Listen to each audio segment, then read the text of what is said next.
You hear me? We can hear you.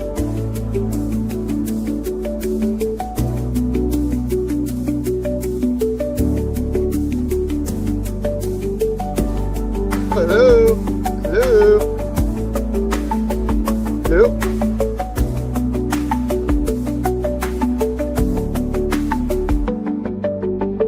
Oh, hello?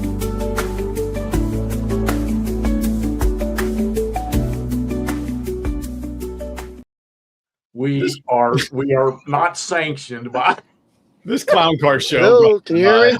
Yes, we can hear you, McMurray. Somebody give me a thumbs up. Some of you can hear me. the talking logo. Ah, shit. That just in the means I can't corner. hear you. I'm going to jump off and get back on. Yeah, please do. Saturday night is colder than hell. The wind sounds like a freaking train going by the apartment out here. I hope no trees end up in my bedroom window, since that's the only places where the wind's coming from. It's cold in my place. How about your place? Oh yeah. I'm about 0 degrees right now. It's cozy warm here, man. Uh, 90 degrees, and sunny. you in the Bahamas? Oh, you're with Lisa in Egypt. Yes, that's right. I still want that guy's autograph. So, God, we've been. How long we had this one planned? I don't know, a couple weeks, 3 weeks, 2 weeks. It's been a while because I hit him up about 4 this. I hope the hell he shows up. I mean, shit. You all know, this work we put together for this show tonight, and he's all probably this stuff busy. we were going to give him. And, Yeah. oh God, McMurray Sickles. Do we got to bring him on? So Saturday I night, can hear you. Outstanding. we are going to bring old tour guide Phil in here tonight. And let me tell you something. He's one of Sorry those about that. wonderful We were people. experiencing Shut technical up! difficulties. I'm giving freaking briefings here. Be quiet. You can't hear us, Kenny. I can kind of hear you. I hear you now. We're gonna drag Phil in here in just a second, and like I say, he's a wonderful guy. I've known him for a few years now. Met him through GBACW play testing, and then I drug Todd and Andrew went up to Gettysburg when they were here. And Phil drug us around the battlefield. We just had a good old time with him. Pleasant individual, knowledgeable individual, and loves this ACW stuff. But tonight we want to find out what else he enjoys doing, along with his ACW stuff and his tour guiding stuff. So you guys in La La Land out there, you got questions you want to ask him, or if you develop some while we're going, put them in the chat. One of us will identify him, and we'll just feed Phil to the fire. And with that being said, let's drag him on here. Hopefully he didn't hear anything I just said. Pretty sure he can hear everything you just said. I heard everything you just said. Phil, how you doing, buddy? I'm doing good, doing good. Glad I to think be that here. official- Thanks for having me on. I think that officially means you get to punch him in the face in April or whenever it is. October. October. Yeah. Nah, I wouldn't do that. You should. Give it a Yeah. try sometime. We're still trying to get Andrew to come out. Todd can't make it this year, but we're trying to find a way for Andrew to get out. Yeah. Yeah, we're working on it. Ross is That'd coming be- from Oklahoma, and Camp's coming down from somewhere up in New England where he is. He still won't divulge where he lives. So Maybe if I can convince Ross I'm not actually a serial killer, we might be able to carpool. yeah, just don't bring the gun. Okay. So let's get that out of the way. So, well, we can't announce this one anymore because it's happening now. So we'll announce the October 19th. There he is. Get ready, Phil. Get All right. ready because Nord's here. So October 19th, there's two of us on this screen, or three of us on this screen that you're going to see in Pennsylvania, in Gettysburg. Again, the rain out date's 21st in case we just have crappy weather on the 19th. I'm hoping we don't. And we're going to be up there having a good old time. That's my stuff not refreshing. Why is it not refreshing? Oh, well. It'll catch That's up. okay. Anyhow, so we'll be up there. We're going to have, Phil's going to come up. He's going to bring his knowledge with him, but he's going to have a little fun with us. And he is always more than willing to give you a brief or answer any questions that you want to know about what's going on up there. And he can probably answer questions about a multitude of other battlefields from what I understand. So, and I'm going to probably pick his brain. Phil, which ones are you doing in June? In June, me and Alex are doing Antietam. We're going to do all three gaps for South Mountain. We're doing Harper's Ferry. And it looks like we may be doing 3rd Winchester. But I threw out Monocacy because it's about the same drive time to both. So Right. waiting for Albert to come back and Dick, but it may be third Winchester. We may be doing. That's that. Yeah, that I would say it's about the same. The Winchester Drive is probably a little easier to get over to Yeah. that than it's going to be up to Monocacy. But it's a lot longer walk. Yeah. Oh yeah. Yeah. Longer Jeff walk. hated that. Yes, they tried to kill me. So, Yeah. No, no. Yes. Yes. Yeah. So, They did. so that's Those- what we're doing in June. He's gonna So walk on a golf course for 12 hours, but you try and take him to a battlefield and he's gonna die. I got a golf cart. You guys could have got me the golf cart at Kernstown to go up that big ass hill. What's the hell is that damn thing that I'm fighting up right now? No. Only the tour guides can drive a golf cart. And if you're taking a golf cart tour, somebody's got to drive it like they stole it, and there's no way that guy was going to. Well, we'll take Phil next time we do that. Yeah, there we go. Oh, There we go. yeah, that's fair. But I'm gonna tell you what, that was I'm not gonna lie to you that not even I mean I knew it was there, but I didn't know that Winchester thing that they had built was there. And that was just gorgeous. That little facility they That built. Lofus, yeah. Oh Yeah, it was my awesome. God. Yeah. So it was we probably never would have gone there if the guy at Kernstown hadn't said, "Oh, don't go to this one, go over to that." Because we were going to go down to were we going to Cedar? Not Cedar. Is it Cedar Creek? No. Oh, Yeah, what's the other Cedar- one near Winchester? You're the valley guy. Cedar Yeah. Creek. It is Cedar Creek, right? Where the Yeah. fog and the surprise. Yeah, that's Cedar Yeah, Creek. okay. Cedar Yeah, Creek. he said, no, you probably should go over and see the Winchester. We did what? We did first or second Winchester? First, First, okay. Oh. Oh wow. because that was the shortest walking tour. Yeah, good point. I'm just saying. I mean, that was the thought. Lovely trail. And we walked through the Battle of the Cow Pies field. Yeah, that was some Yeah. serious business. That was quite interesting. That was an interesting walk. I don't know if I got much out of going out into that, other than looking back up towards Pritchard's Hill and trying to comprehend yeah. what we were doing out there. It was because we were following where Fulkerson marched.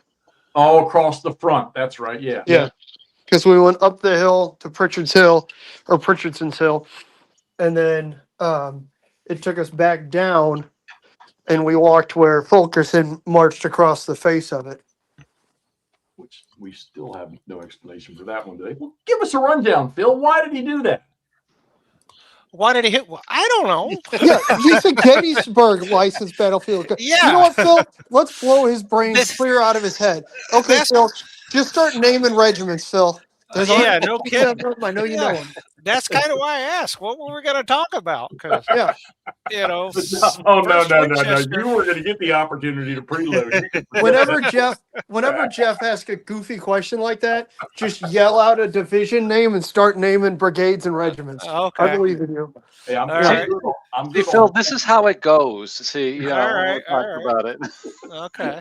All right, so Phil, first off, man, welcome, bro. I'm so glad you decided to do this with us, and we're gonna have a little fun with this. But I tell you what, let's start. Let's get Phil's background. I mean, you don't need to take us back to when you were 5 or 6 years old, but I would like to know, when did the Civil War bite you in the ass as a kid sometime? And then how did you work your way into what you do now? Well, it all began probably 1973, 74 time frame. We had moved from Alabama to Marietta, Georgia. And one afternoon, we as a family, we went to Kennesaw Mountain. Mm. And then we went to Big Shanty, and I got to see the general. And that's where it started. And over the years, you know, through through middle school, high school, I was really on a World War II kick, but I was reading anything and everything I could get my hands on. And then went into the Navy for 20 years, did a lot of reading. You know, had a lot of books. I read The Wilderness on a cruise, Gordon Ray's book on a cruise, and Shelby Foote's. I read all of those, you know, during that time. Was reenacting a little in the late 80s, early 90s as well, too, during the 125th anniversary. So it just kept growing. Now, my first experience with wargaming, I guess I was about 13, maybe 12. Oh, we lost Jeff. I guess the wind's too strong. Oh I wow. don't know. Yeah. He dropped off. Um, Maybe he's not getting comments. Yeah, there was that. I don't know what that was. Sorry, I don't. That happened to me the other night when we were doing this. I'm Yeah. not seeing anybody's comments. Mm. Huh. Good now. I'm good now. I can see them all now. yeah. You're But good. Keep going, fellas. It's good stuff. yeah. Anyway, I went into the little toy store. I may have been 11 or 12. I don't know. And saw Panzer Leader, and I picked that one up. And Oh. there was that sent me down that path. And you know, by the time I was 23, 24, you know, I had so many games I didn't know what to do with, and doing my Civil War reading at the same time. Got into I've been to Gettysburg. My first trip to Gettysburg was in 1988. They still had the old lamp on the Eternal Light Peace Oh, yeah. Memorial here. Oh, okay. They didn't even have the flame on that Yeah. year. Yeah, it came on that year, but I was there before they started it. And Wow. didn't know about guiding. I just went up there and enjoyed the day and walked into the visitor center, went straight to the bookstore, never looked over there and saw the guides. And it wasn't until 1998 when I was at Andrews Air Force Base. I saw an ad somewhere.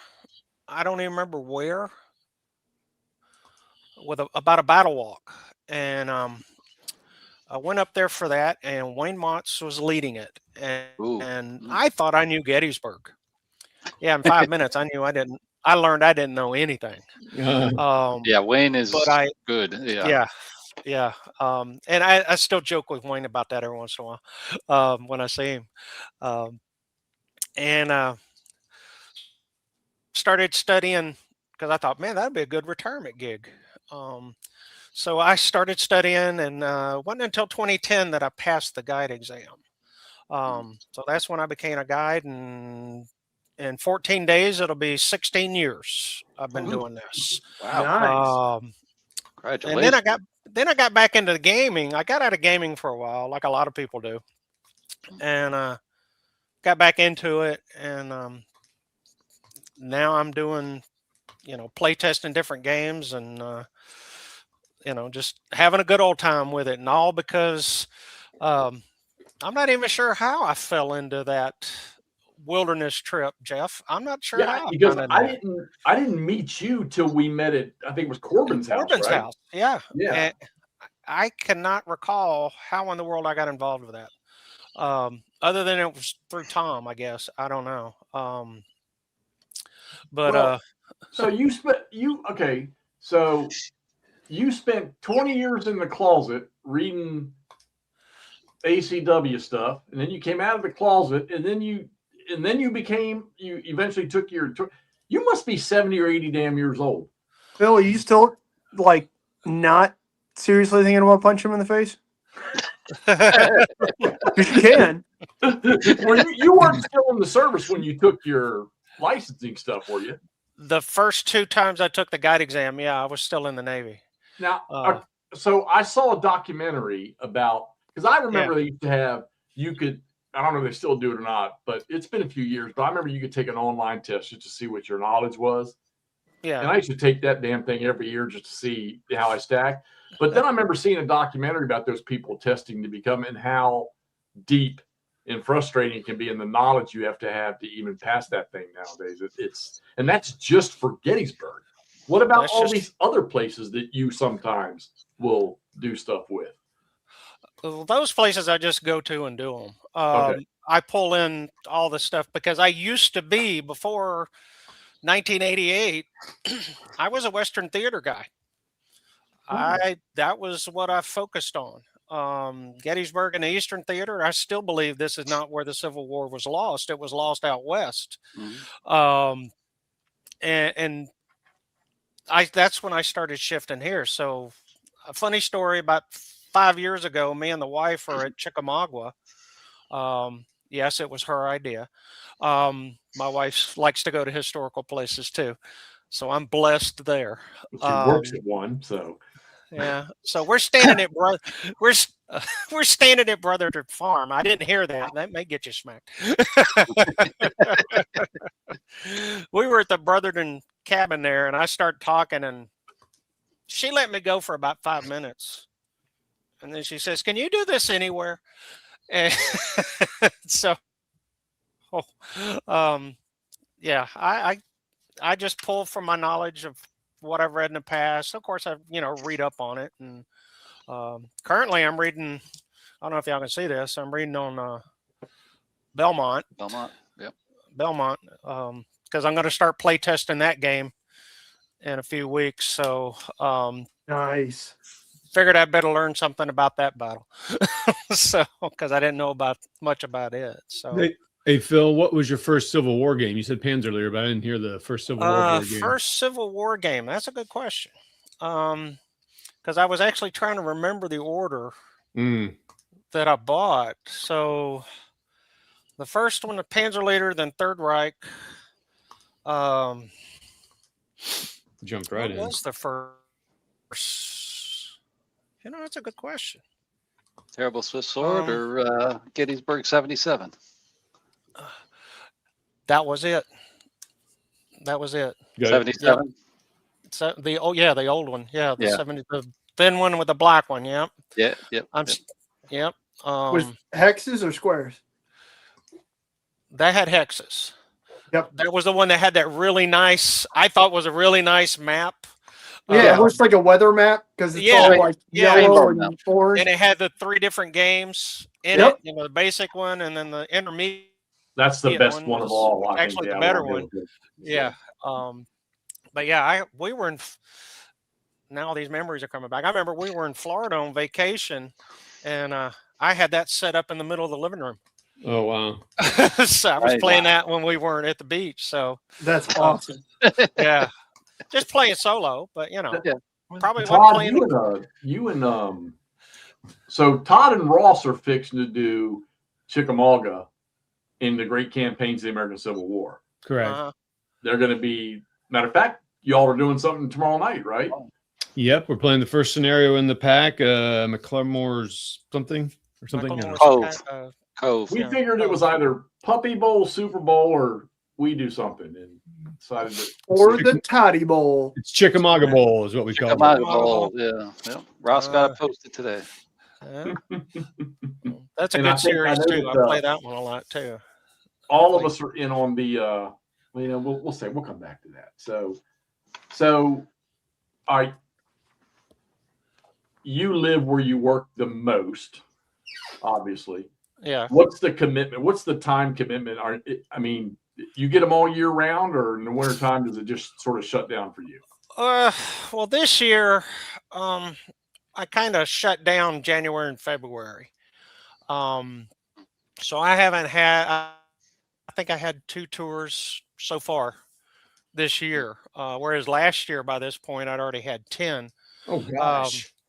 Well, and it was a personal choice for me, because I was doing tours out of the Gettysburg Visitor Center, and if the weather is inclement, i.e., we're going to get snow, they wouldn't give us the phone number so I could call the visitors and work out something. So it was just at the mercy of if they show up and how much snow we get. And that I just said, I'm tired of doing that. So I quit doing that. I did a tour day before the inauguration last year. We got 8 inches of snow that day. Oh, gosh. And I got there, and the guy, I talked to him beforehand, and they were from Chicago. They were UPS drivers. They didn't care how much snow they got. Yeah, We're going out That- And I said, well, I'm from Alabama. I don't drive in this stuff. So, but we got that 4-hour tour in before the heavy snow hit. So I don't want to deal with that anymore. So, But I mean, okay, so all right.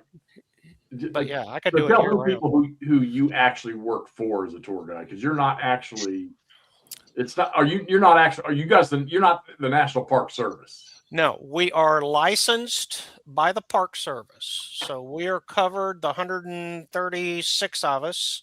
We're all the same, tested the same. We all, know pretty much the same. We all got our specialties. But we're licensed by the Park Service. We're covered by a CFR 36, I believe it is. I got it here on my desk because it's time to send ours in. And it's a government document that controls how we operate. We are the only guide force in the country that has this. We're the only guides that are authorized to be paid for giving tours on Gettysburg, at the Gettysburg Park. Now, where it gets tricky is the foundation, the Gettysburg Foundation. They sell us. As I like to say, they're our pimps. They're the ones that sell us. Yeah. But we're licensed by the park. So we're basically independent contractors. We work when we want. We work out of different facilities, things like that here in town, hotels, bed and breakfast, things like that. So once we get our license, we can pretty much go charge, as long as we don't charge higher than the superintendent says. There ain't too many rules that we really have. But the superintendent of the National Military Park, she sets the rate. That's interesting. So yeah, for a 2-hour tour, it's $72 now, which per is pretty person or cheap just when you for the guide? per car. So thank you. Okay. like when y'all came down, this past year there was 5 of us in the car, so that was $72, or 4 of us in the car. You need to start doing like Corvette Club tours, so you can only get 2 people into a car. When the Carlisle group, when they have their Corvette show up in Carlisle, we'll have a bunch of them come down here. And as far as I know, only one guide I know for sure has actually been able to drive a Corvette during the Corvette show. Oh, I just meant so that like you have 10 people in 5 cars. Well, Yeah, that's what it is. Yeah. 2-seaters. Yeah. And we had a couple of guides that did for Bike Week. They did Harley tours. I was going to say, what about Harley tours? Yeah, they would do motorcycle tours, and then bicycle tours as well. I'm generally cars and buses is what I That's do. it. We'll get Jeff to ride a bike next time. Yeah. It better have an electric engine. Todd, did you put that question up? Now maybe we'll walk No, him not- up Little Round Top. Not yet. Yeah. We'll walk the bikes up Little Round Top. Then Jeff's going to show us his sick BMX skills getting back down off a Little Round Top. Yeah. I don't think we're there. I don't think we're there yet, Jeff. Okay. That one up later. Nord, in answer to your question, Nord, yes, I'll do it one time because I'm not walking back up afterwards. Phil, just real quick, Phil, you said, you guys all have the same, tested knowledge, obviously. But then you said everybody has a specialty. What would you consider to be your like Gettysburg specialty? Yeah, it's one of mine. Second day and things related with Alabama troops. That's kind of where I like to dig. That's cool. Tell them your dog's Other name, guides, Phil. Well, this- Barksdale? So that actually kind of ties in, right? Because Jeff and I were having an argument earlier. Jeff's contention was that Dan Sickles was the greatest officer ever commissioned by the U.S. Army. Mine was that he was definitely the best officer in the 3rd Corps. Phil, warning, Phil. This is a rabbit hole. He's abundantly aware. Andrew Humphreys is the best general in the 3rd Corps. Oh man, he's the expert, Jeff. Okay. Andrew Well, then- Humphreys is the West Point guy. Andrew Humphreys, his division not falling back and retreating the way Bernie did, Yeah. saved some of the 3rd Corps. It could have been a lot worse. And Dan Sickles was a political appointee. Correct. So But that's my point, Jeff. So Jeff's Yeah. not quite right. We'll call him second after Humphreys. Sorry, Jeff. yeah. Why does Yeah. this remind me of all the memes I've been seeing with the kid and the pet dragging the mud in the house and the kids pointing at the dog? Yeah. Hey, it was a legitimate discussion Jeff and I were having. I just wanted to get Yeah. your opinion on it. Yeah. Andrew, did you hear what his dog's name was? Dan, Barksdale. Barksdale. that's awesome. That's an awesome dog's name. Oh, dude, that's an awesome dog name. Yeah. And he lives up to it at times too. He's a beagle. So Phil, about your specialty about Alabama troops, what's something that is you find very interesting about them particularly? Well, one, it's a hometown flavor, you Yeah. know, just finding out. So here's one I found, unbeknownst, yeah, that word. Yes.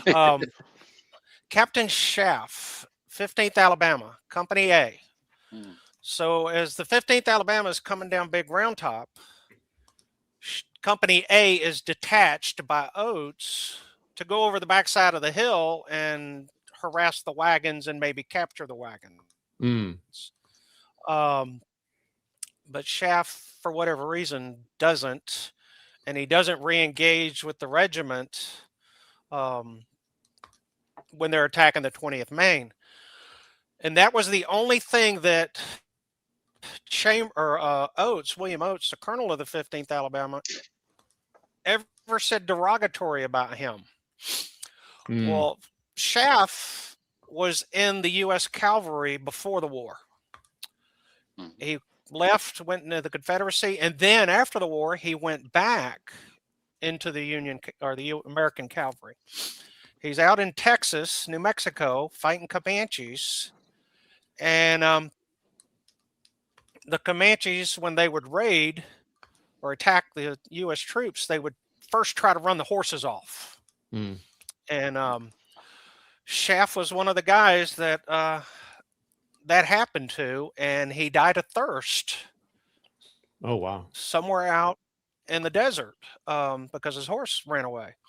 And I'm sitting there thinking about that while I'm talking about the 20th Maine and the 15th Alabama and how the 15th Alabama, they didn't have water. Their canteens were Right. gone.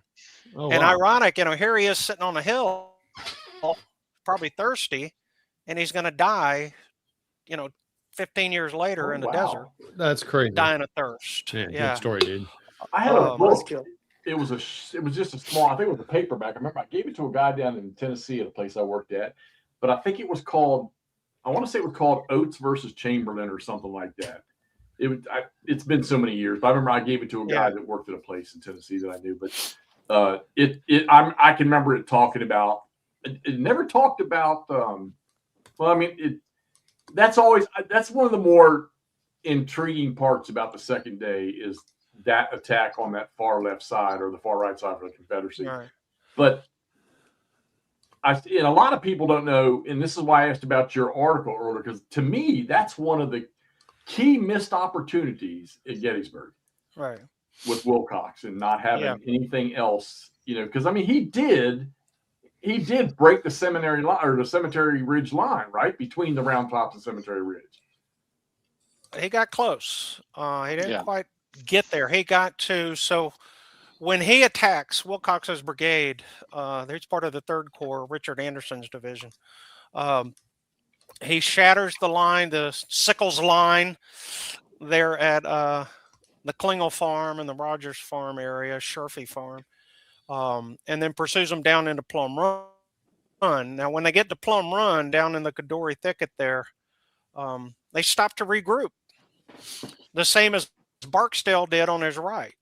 So they're Barksdale and Wilcox are both trying to get their units to move forward, but Barksdale's hit, mortally wounded. Wilcox sends somebody back looking for help, you know, to Anderson to send up fresh troops. But then here comes the 1st Minnesota, you know, screaming down the hill at them. And you got the 111th New York of Willard's brigade hitting the 10th Alabama on the right. So when Barksdale pulls back, when the Floridians start to fall back, you know, Oates has got to fall back. So he comes pretty close, but he's not supported. And that was what my article is about that I wrote in Gettysburg Magazine. And I'm working on another one that I've got to get it done, or Dan Welch is going to kill me. Which is actually on Law's Brigade's attack. This is when I found that story about Schaff. That what Wilcox's brigade did is overlooked a lot. I mean, they tangled with the 1st United States Sharpshooters and 3rd Maine in Pitcher's Woods about 9:30, 10 o'clock in the morning on July 2nd. Yep. And, then there's under skirmish fire the rest of the afternoon until they began that attack. And between them and Barksdale, they probably marched the furthest and fight over the longest distance that day. They probably advance almost a mile or more. And they're exhausted. And they're attacking. Wilcox begins his attack shortly after 6. And he's down, or 6:15, 6:20 time frame. I get kind of persnickety when we get to exact times because we don't really know. But by the time they get to the thicket, it's 7:30, 7:45, sunsets at 7:45. So, things start to break down with Barksdale and the Floridians pulling back. Mahone never advancing. Posey half advancing, half not advancing. So, it was Ambrose Wright that supposedly he got up on Cemetery Ridge. And as a battlefield guide, and many of the guides here at Gettysburg, Ambrose Wright's official report of the Battle of Gettysburg is one of those documents that he likes to expound, exaggerate. We're still trying to find the ridge that he went up where he describes his men crawling hand over to get up the hill into the guns. It ain't there. So that's what it's like if we walk Jeff all over the place. Then we got to walk up Cemetery Ridge right there. Yeah. Oh, Jeff's on a 2% grade going. You said you're something now. You're going to do something on Law's Brigade, and there's another that I don't think a lot of people understand. Law's Brigade literally was the last one to march into line, right, for the 2nd and right into the attack. And then because of the change, because of what Sickles did, it changed the initial plan that Lee had. And didn't Law also not only the last one to get into line, wasn't he the one to initiate the attack on the right? Was he the first brigade to move?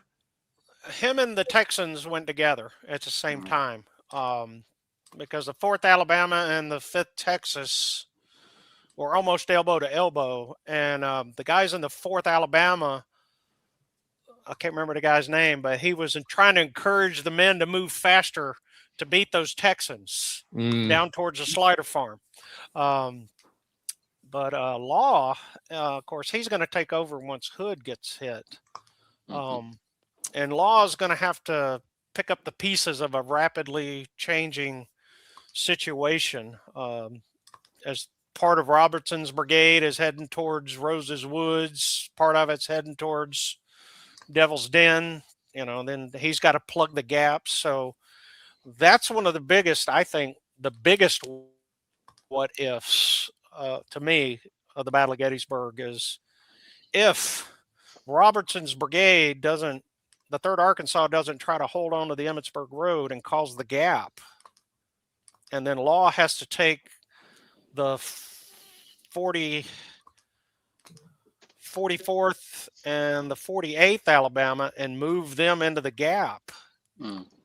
That puts 2 more if he doesn't have to do that, there's 2 more regiments to the right of the 15th Alabama when they get to Oates or get to Chamberlain and the 20th Maine. And over the back of the hill and off they go. Yeah. So to me, that's one of the bigger what ifs. And this is fun when you talk, because we've all have spun our heels in some Gettysburg game in some way. How you can take that knowledge, and it's got to be great for you studying this stuff nonstop to be able to be playing a game and on the map and thinking, damn, man, let's not let that happen. What really happened and change the way that goes. So funny story. A couple of years ago, it wasn't the same Gettysburg event. It was another one. I was playing Terrible Swift Sword. We were doing Longstreet's Attack on Little Round Top there. And I was playing the Union. And the guy playing the Confederates, I wish I could remember his name. Hilarious guy, great guy to play. He kept asking me, "Why are you not advancing out here?" Bob Lochero, you were playing. Yes. You were. It was the same one that I was at. You were playing the 3-dog because remember we were talking about him. And he was like getting upset because I wouldn't advance. I'm like, "No, you come to me," and I'm sitting on the hill. I'm not making that same mistake going out there. I've talked about that with these guys about him trying to get you to ask anybody. Yeah, He's the guy, Bob. The guy's about Bob. Bob, he's a wonderful fellow. Bob is. Yeah, he reminds me of. And I've only met him once. He should be like a little mafia boss or something. Is what he reminds me of. Bingo. But he's the guy that I said takes all his information counters and dumps them all into a Tupperware tub, all mixed up and jumbled. Yeah. That about killed me when I saw that. And he doesn't put nothing either. So at Dalton, I didn't know this about him, but at Dalton, he disappeared one afternoon, and he had went down to the train yards. He worked in the train yards in New Jersey, and he went to Chattanooga and was just hanging out in the train yards watching the trains. I'm He's like, absolutely a mafia boss. He worked in the train yards in New Jersey. yeah. Well, it could have been better if you were like, yeah, he's in waste management in New Jersey. I was going to say, Yeah. yeah. He's posted pictures of that initial scenario Into the Woods. He's posted a couple on Facebook where he's playing that. So there you go. Let's get into that. Real question. Yeah, the statues, monuments, they do require maintenance. Every year they get a bath, they get a pressure wash. Every 5 or more years, they might get an in-depth cleaning, i.e., just this past year, I walked in the cemetery to give a cemetery tour, and there's the Minnesota urn laying in 4 different parts. They'd taken it apart and were repairing it, and they put it back together. They polish them, and what I see them doing to polish the bronze is with torches. They're heating it up and cleaning it that way. They pressure wash it and then do that. So there's over 1,300 monuments, tablets, and plaques there at Gettysburg. So it keeps their crew busy, and they're understaffed because of budgets. But you'll see them out there from middle of March all the way to the end of October, out there cleaning those monuments, and they do a wonderful job. If as guides we see a lot of those monuments daily, and if we see bees nest, if we see ground bees and things like that, we could call it and report it, and usually within a week, sometimes within 24 hours, those bees and things are taken care of. So the maintenance department, they do an amazing job with what little they have. They do need more, so write your congressman. They do need more money here at Gettysburg to keep up that work. So it's so massive. I mean, yeah. So many talk about it all the time. You mean one day is just not enough for Gettysburg? No. Yeah. Oh no, please. No. I always get asked, have you seen all the monuments? Well, yeah, it took me about 6 years to do it, but I've seen them all. So yeah. Oh yeah, I was telling these guys after we went, I was like, "Oh, you could do Gettysburg for years in a row and just focus on the first day one time, focus on the second day." Yeah, that's pretty cool. Yeah. What was the hardest part of the test for you? Well, I took it so long ago. You don't have to renew. You take it once. Once you pass, you're done. Yeah. Yep. The hardest part for me, they had pictures. So they would show a picture. Like the black and white. Who's Yeah. this? Yeah. Yeah, who's that? Oh wow. Um, Okay. And it happened. That was the hardest part for me. And the one that I know for sure, one that got me was General Kemper's picture and General Archer's picture. I got them mixed up. Mm. How dare you? Because Archer, huh? How dare you? Archer, I know. Well, poor General Archer, after his stint in prison, his looks completely changed. He was much thinner. He did They not showed you a look the same. post-prison picture, or like, who's this guy? Yeah, yeah. And I thought it was Kemper, and I got that one wrong. Yeah, of course. So yeah, that was probably the toughest part for me. Me being a Western theater guy, that part was pretty easy because that test is 90% of it is Gettysburg, history of the park, the monuments. When I took it, they showed you maps of the area, showed you pictures of the monuments. But then the other 10% is Reconstruction, antebellum, other battles, because you get asked about other battles. Sure. Just about every tour I get asked, was General Grant here? Well, not that General Grant, but there was a General Grant here, command of the Vermont Brigade. And then I have to explain, well, he's over in Vicksburg. Well, what was Vicksburg? Well, then I got to tell about that. So, Right. Wow.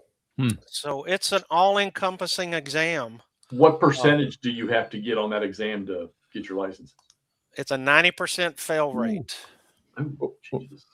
Is it done on a curve? Like they take the top 10% of scores? They take, well, that depends.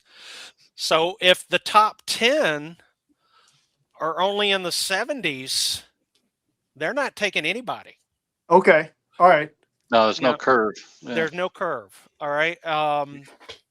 If the top 5, and this is what we run into, is you got people almost acing the test sometimes. Now this last test was a lot tougher. We didn't have that many, so the curve was the top was a little bit lower. But I think I missed the test I passed. I missed 6 questions out of 250. Oh my God! Jesus Christ, Phil! And I was I just scored like 7, and I was right about 7. a 98%. No biggie. Yeah, I know. So, wow. And you were 7? But I was number 7. Yeah. Holy Out of mackerel. I think we took. Wow. I think there was 18 of us that took the 08 test that passed. Damn, that's like mastering ASL. Yeah. Yeah. And then being able to recite all the counters in your sleep. Yeah. Slav is another one you might see up there. So you'll see Slav in June. He'll be at Harper's Ferry. You coming down Harper's Ferry? Yeah, duh. What the hell did I just say? I can't believe I just said that. Yeah. Yeah, he's coming. Jeff. Yeah. I'm scheduling all the tours or doing all the tours. Yeah. So, I'm getting that on. Phil, can you find me a 2XL Kepi? I just realized this is an XL and it fits me like a damn yarmulke. You tried Regimental Quartermaster? I'll look. Yeah. They got. I got this when I was a kid, I think. Oh, it's an extra small kids. Okay. No, it's an extra large. I don't know if there's child in. I have no idea where I got it, but yeah.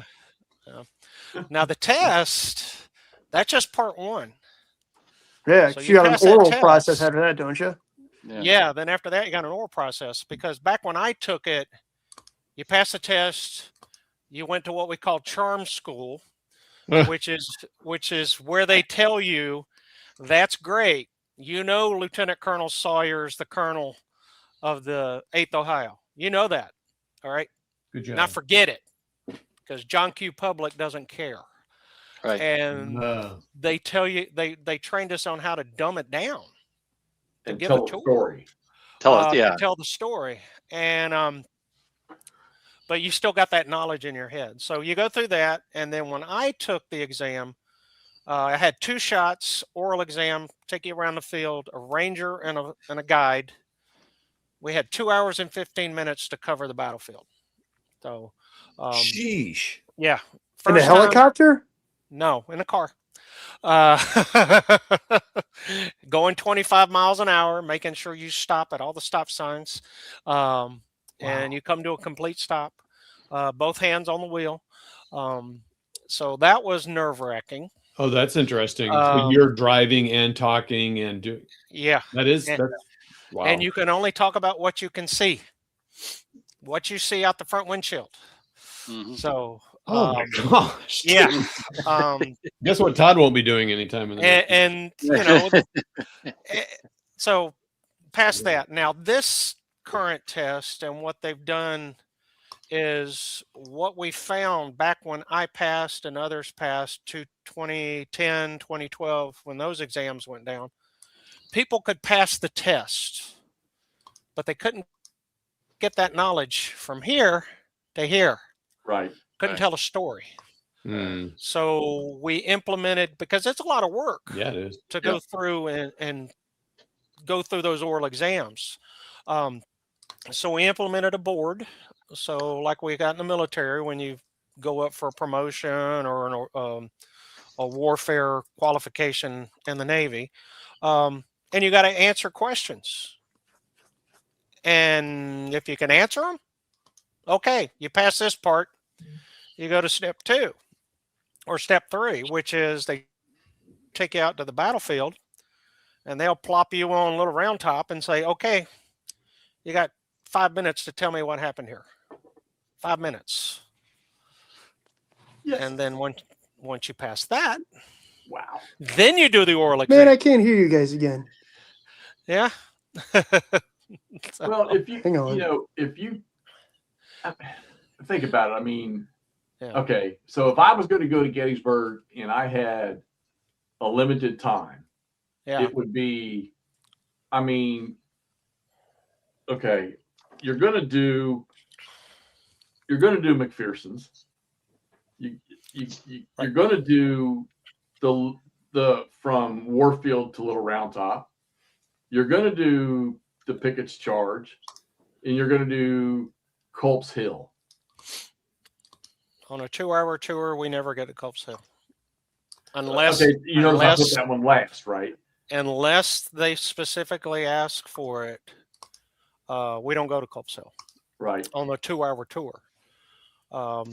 Sometimes on the 3-hour tour.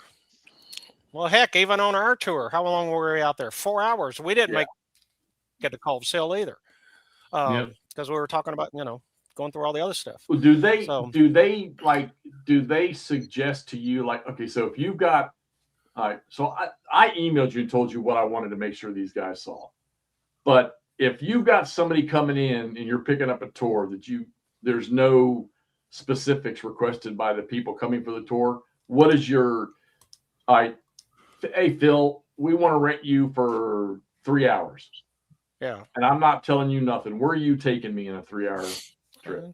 Taken to the Reynolds Marker, McPherson's Woods, the Peace Light, North Carolina State Monument, set up Pickett's Charge, set up day 2. Maybe, depending on who the people are, I might stop at the Virginia Monument. Otherwise, I go to the Peach Orchard, set up your hero, Danny Boy. Don't worry, it's specialized usually, yeah. And then we go to Little Round Top, and then Pickett's Charge. The other end at the end. Cemetery Ridge. Yeah. So That's got to be okay. Well, you know, when I talk to people that really don't have much knowledge of the battle, but they've been up there and love to go to the park. Oh, it's always Devil's Den, Devil's Den, Devil's Den. But I would have to say, as far as, I mean, you can literally, to an extent, there are certain places on that battlefield that you can stand and almost point out and discuss the entire battle. Yeah. Yep. And I think one of the well, I mean, you could do a lot of it from, I guess, Cemetery Ridge, Cemetery Hill, the tower. Well, hell, if you could get up in the tower on Culp's Hill, you know, which I'm never ever going to walk up that thing ever again. But the little tower on Oak Ridge, just below the Peace Light. Yeah. Yeah. That's a great little tower right there. Yeah. But you mean, can't wait. see Go ahead, as go much ahead. as if you go up the Long Street or the Culp Hill Tower. Yeah, the Long Street Tower's another one that I probably won't. You know, they got me to go up the Antietam Tower the following day. Jesus. Yeah. Yeah. I had to sit down halfway up. I'm trying to. My daughter, when she was younger, when we would go there, she would time herself going up them steps, and I think the fastest she ever got was like 20 seconds going to the top of that tower there at Antietam. Wow. Oh yeah. By the time we got up there, Jeff was so tired he wouldn't have fell down that fast. There you go. There's Oak Ridge for you right there, and the tower should be right behind me. Yeah. There. Well, Danny, the test has evolved over the years. The questions are pretty much the same, or not really the same. There are a lot of things in it that changes over the years. But the test, other than the questions changing and maybe the formatting on how the test was set up over the years, that's changed. I wished I could remember. I wished I had a copy or heard some of the stories about the original guide back in 1915, what they had to take. I'd love to see that test. Yeah, that'd be awesome. That was the first guides. Can you imagine that? Like you're standing there giving a tour and there's some old guy in the back that's just like, no, it wasn't. Well, some of those guides in 1915 that took that test had been guiding since the battle.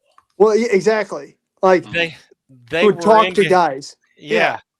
They knew the veterans, and was Batchelder involved in that process creating? No, this was after Batchelder. This was after Batchelder. Who created? Who come up with that idea? Who come up with the test idea? I mean, I get it. The veterans. The veterans came up with what we have now with the battlefield guides here. They showed up 1913 for the 50th anniversary. And they heard some of the stories that some of the tour guides were saying. And they were so far out in left field that the veterans that's exactly how it happened. Somebody's giving a tour. These guys are like, no, it wasn't. No one. Yeah. That's awesome. So they complained to the right people. And that's how that was created. We were created.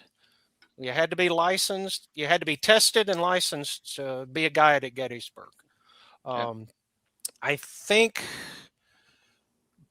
605. I may be a little high, I may be a little low, but 605 guides from 1915 to now. Wow. That's all we have. Legitimate license. Yeah. Wow.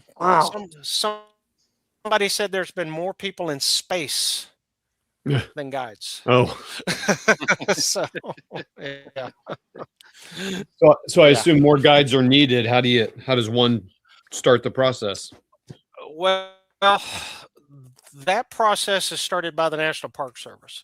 Our supervisor, she looks at the numbers. She looks at the number of tours, visitation, looks at the number of guides. And then she evaluates it and decides when the next exam will be. Okay. When I came on board back in 2010, we had 160 guides, which was a good number. We weren't too busy, but we were busy. But over the years, COVID happened. A lot of guides didn't come back. Not that they passed away, they just didn't come back. So we got down to 128 guides before we gave this last exam.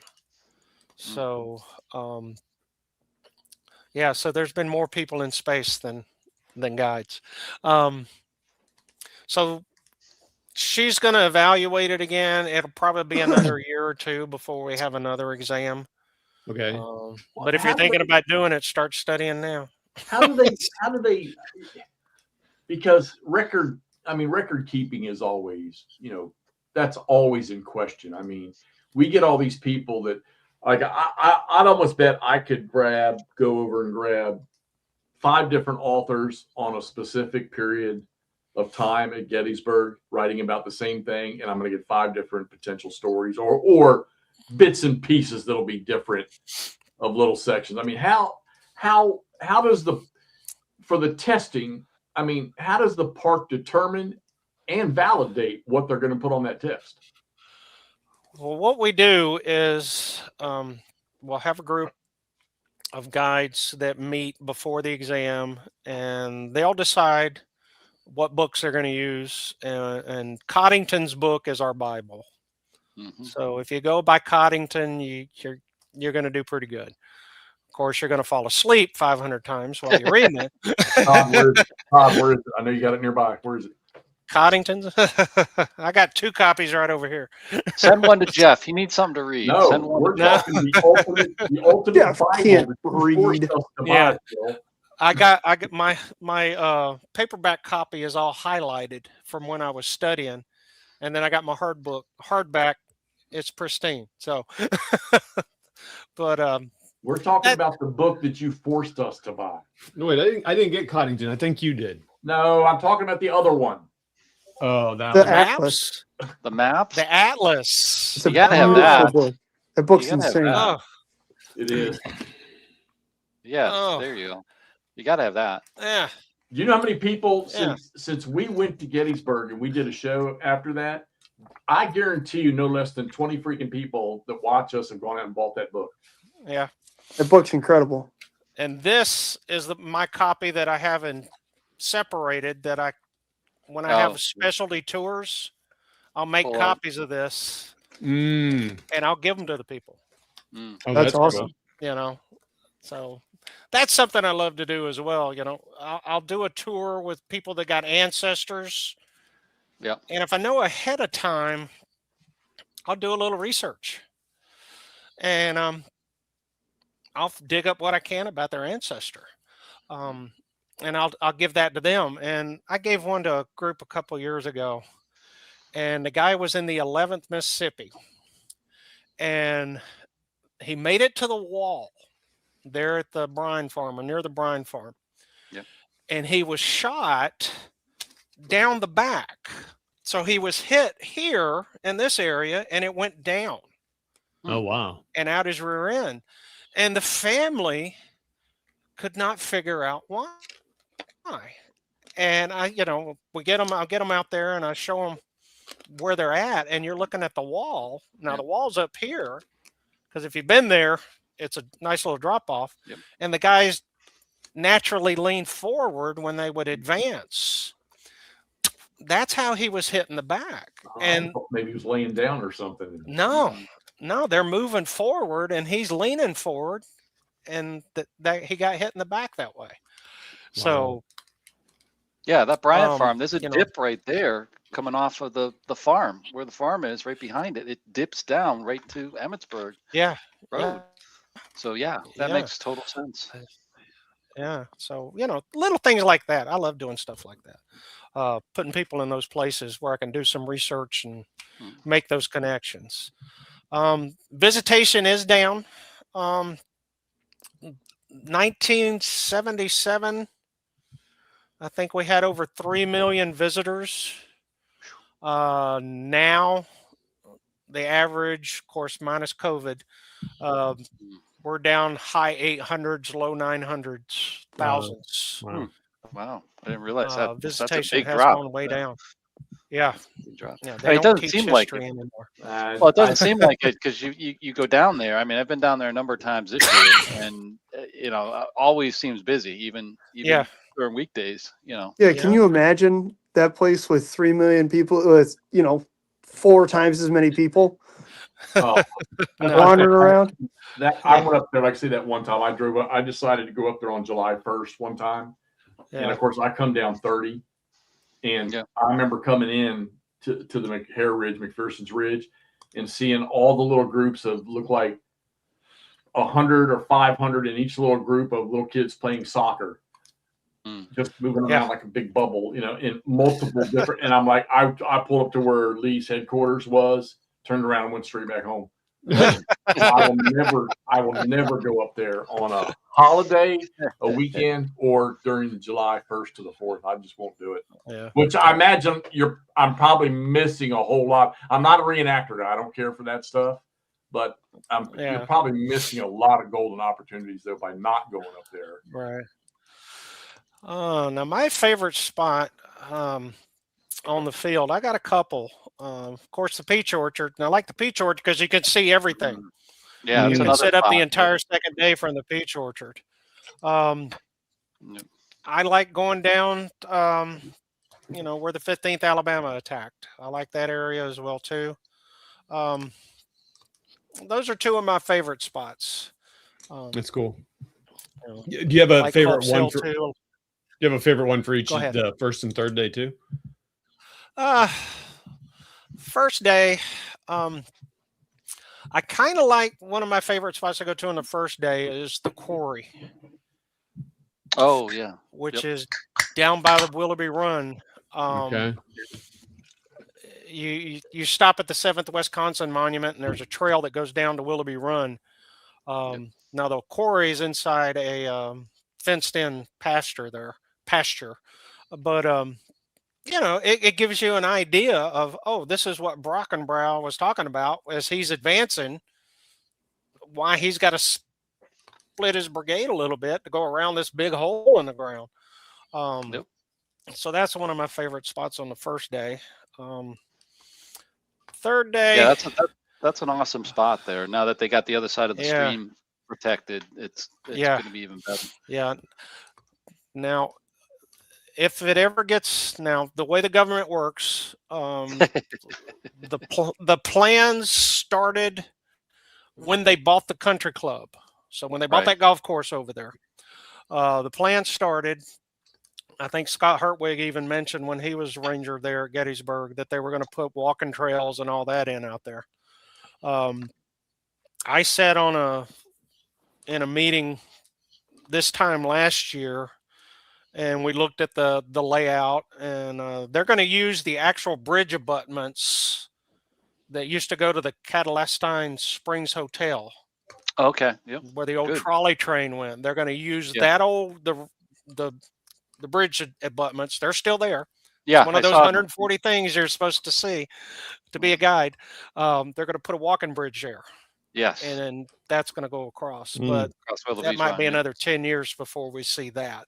I'm not gonna bring it up on the screen. I don't know if YouTube doesn't like that, but Richards, I mean, he's got his point. I mean, I was going to say when we're talking about the numbers being down, I mean, there's a different generation out there. I mean, one of the things you hear about is they don't teach history in school, the history that we all were taught in school. Right. They don't do it anymore. And I think, all right. So Todd, let me ask you. So granted, I know you're a couple years past being 17 or 18 years old, but I'm still one of those people that believes, and I think Todd for me is a great example of it. He went to Gettysburg for his first time, and it flipped the script for him completely on, just into gaming, just watching me gaming, what he's done, what he's doing now with Civil War. And I keep asking myself, what if I took a 15-year-old or 16-year-old or a 10-year-old or a 12-year-old up there? And I know there's kids that go up there with their parents all the time, I'm sure, and I know there's probably field trips, but I'm wondering, does Gettysburg still have that same effect on today's younger generation that it did on us when we first got a chance to see it? And I can't say that I can witness that because I haven't done that. I remember I used to take my granddaughters up there, but they were, we want to get in the pool. We want to climb on the rocks at Devil's Den. That's where the story started. Or I want to go to the Land of Little Ponies. Which is closing, by the way. Yeah. So my goal, because I've heard this on a lot of car tours, the couple, young adults with kids. I came here when I was in the 8th grade, and I remember doing the artillery drill and things like that. And I had so much fun. I want to bring my kids back.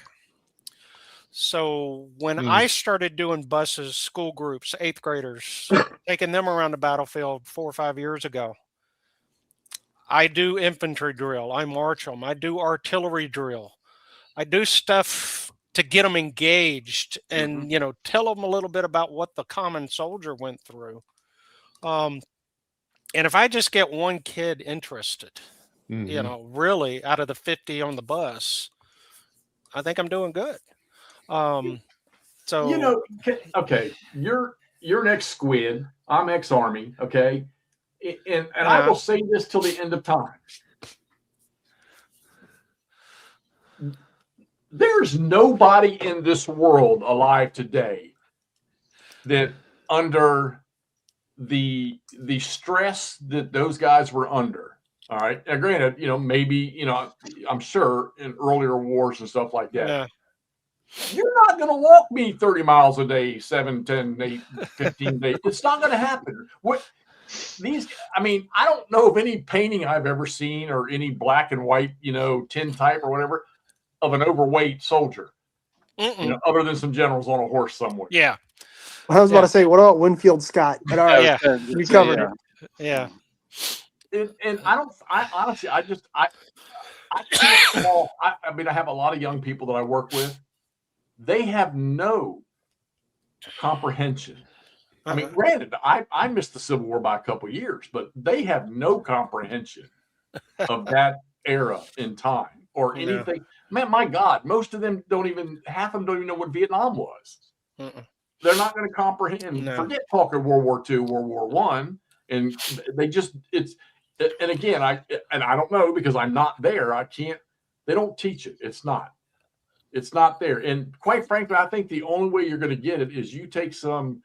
And I'm even wondering if in college, if you get it, if you're focused in American history, are you even going to get that much detail? It seems to me that the only way you're going to get it now is either one of you guys being there, and these people going to these places and seeing them. And I'm sorry, but I just don't think that the percentage of today's younger generation has any interest. I have to agree with some of what you said there. Yeah. I mean, these kids nowadays, and to sit and listen to somebody talk for 2 hours, they're not going to do it. They're not going to pay attention. And that's part of our struggle as guides, is keeping the kids engaged. We have groups, when it's a rainy, snowy day and it's cold, we don't get off the bus, and it's hard to keep those 8th graders entertained. Oh, wow. Yeah. On a bus because the windows fog up, and it's hard to do. Funny story, I had a group from Tampa, Florida. It was January.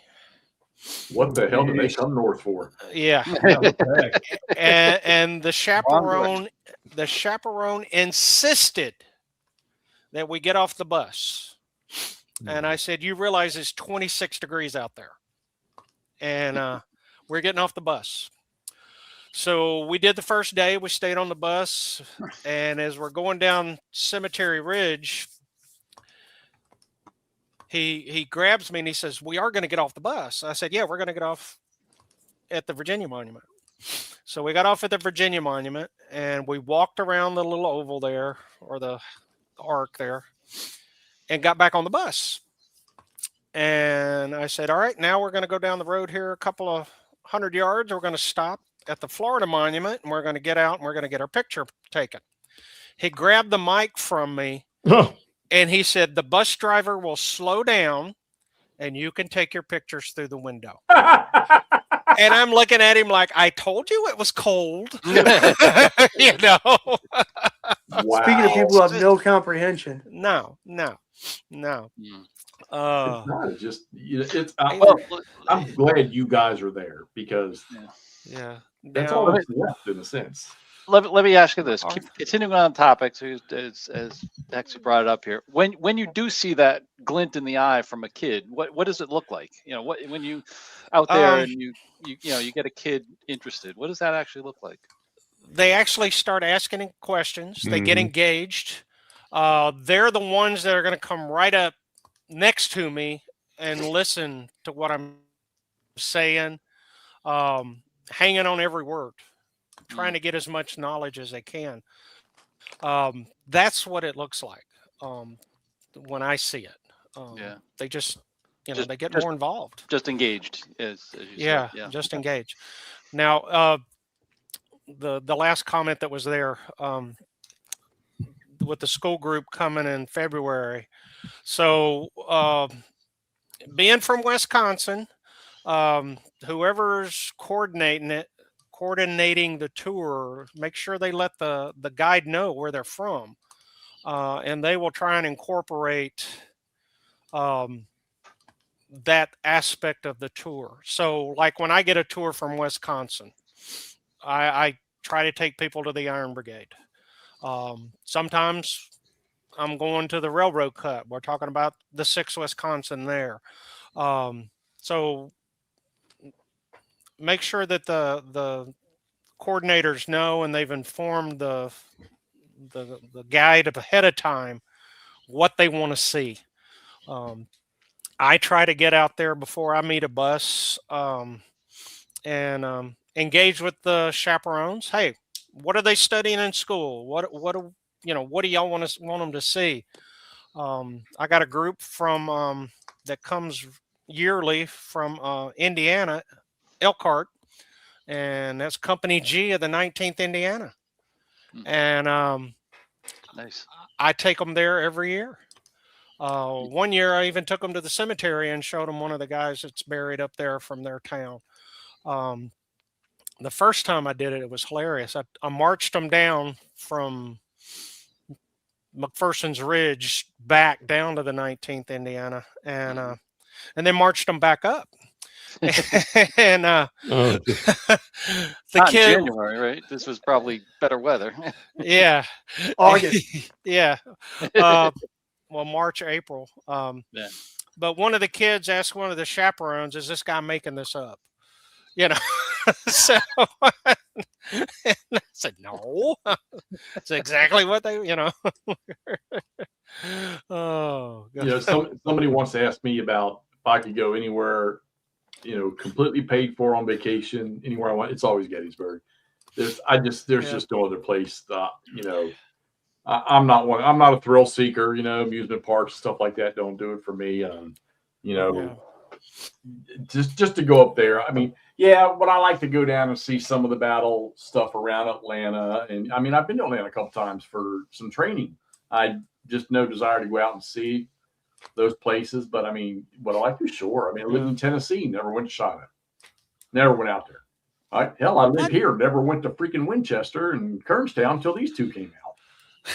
I never went to Talladega, and I grew up 30 miles from the track. I never went to Talladega till I moved to Maryland. Then I went.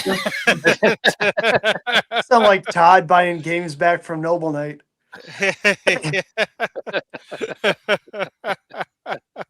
All right, so now I want to get in. See, look at this. We've just been see what I tell you. Give us 15 minutes, and we'll just start bombarding you with. Yeah. And I guarantee you that in everybody's mind out there, and a lot of people out there, there's probably questions in the back of their head. They just haven't typed them in there yet.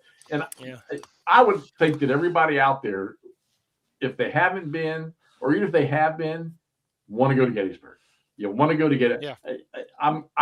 I'll never change my opinion about that.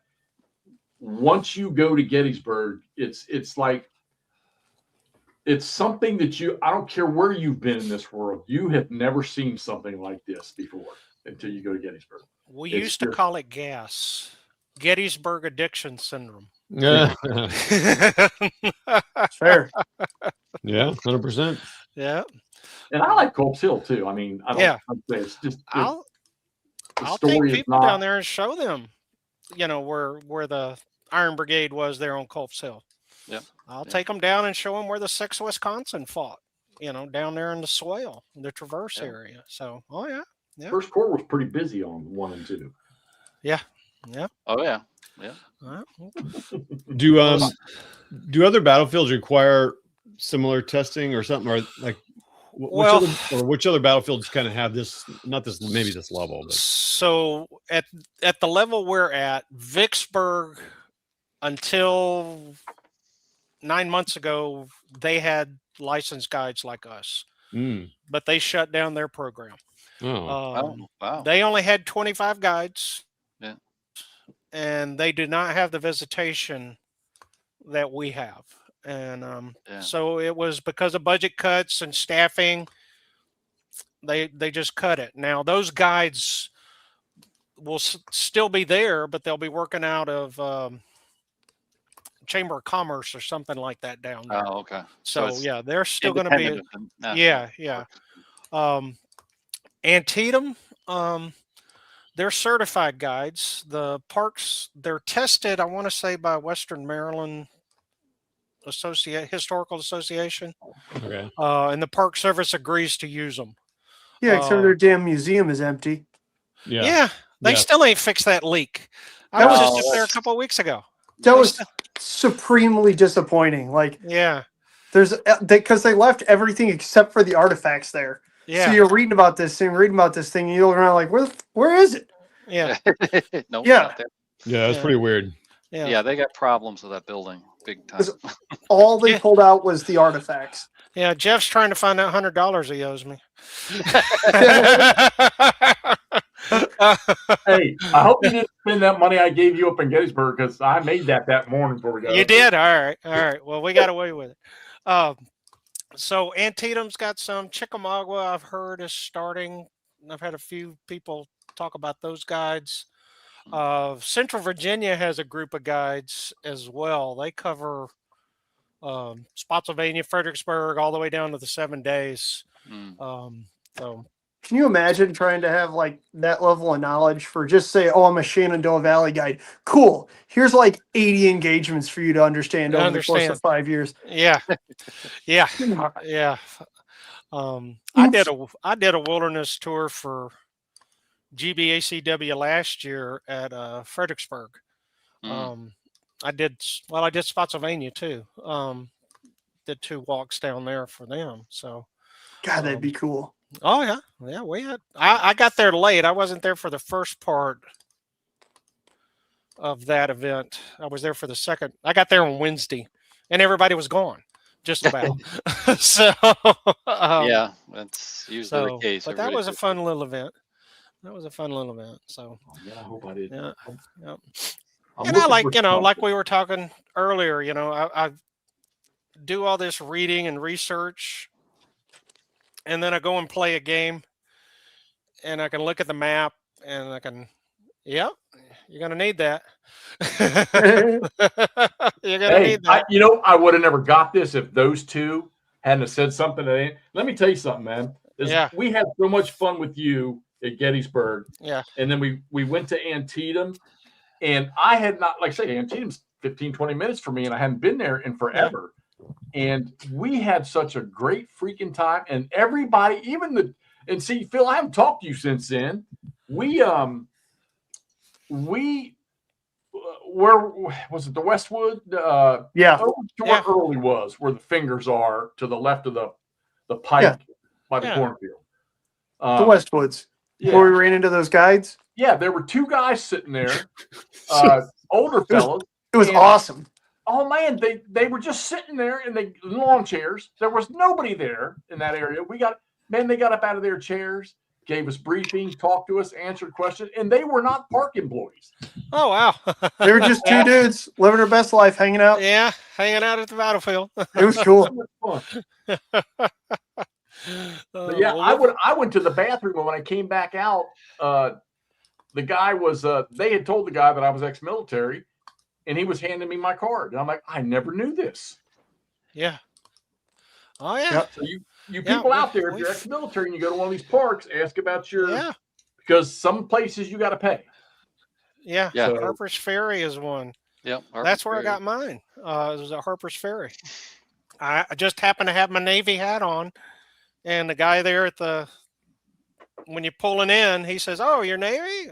Yeah. And he goes, "Oh, here, you need one of these." Yeah, so I was like, great. Don't have to pay this $20 anymore. All right. Yeah. Yeah. But I mean, I tell you, the three of us, that 4 or 5 days they ran here that's probably one of the most memorable things for me that I can think of. Good time at Gettysburg, good time over in Winchester and Kernstown. Good time. It's funny how we got to Kernstown. That was hilarious how we found that. And then Antietam, just a blast. Just, Todd and I did a little 2 brigade on 2 brigade setup for GBACW to get him started, and which is we're going to go down that road here in just a second. So and him and McMurray played some games. They even brought me 4 stacks of games, and I had one naval game I was trying to get rid of, and I sent it home with McMurray, and a little bastard left me a naval game here to. And now I'm going to play one that's getting. Which one? Yeah, what did I leave you, Jeffy? Did I give you the Ironclads or? Yeah, you gave me a Kinto Ironclads. What did I leave you though? War in the Pacific, Victory. The new one you got from Compass Games that you like the old version better. Oh, I gave you. It's the new War at Sea. So, I went to Winter Offensive last weekend and played GCACW.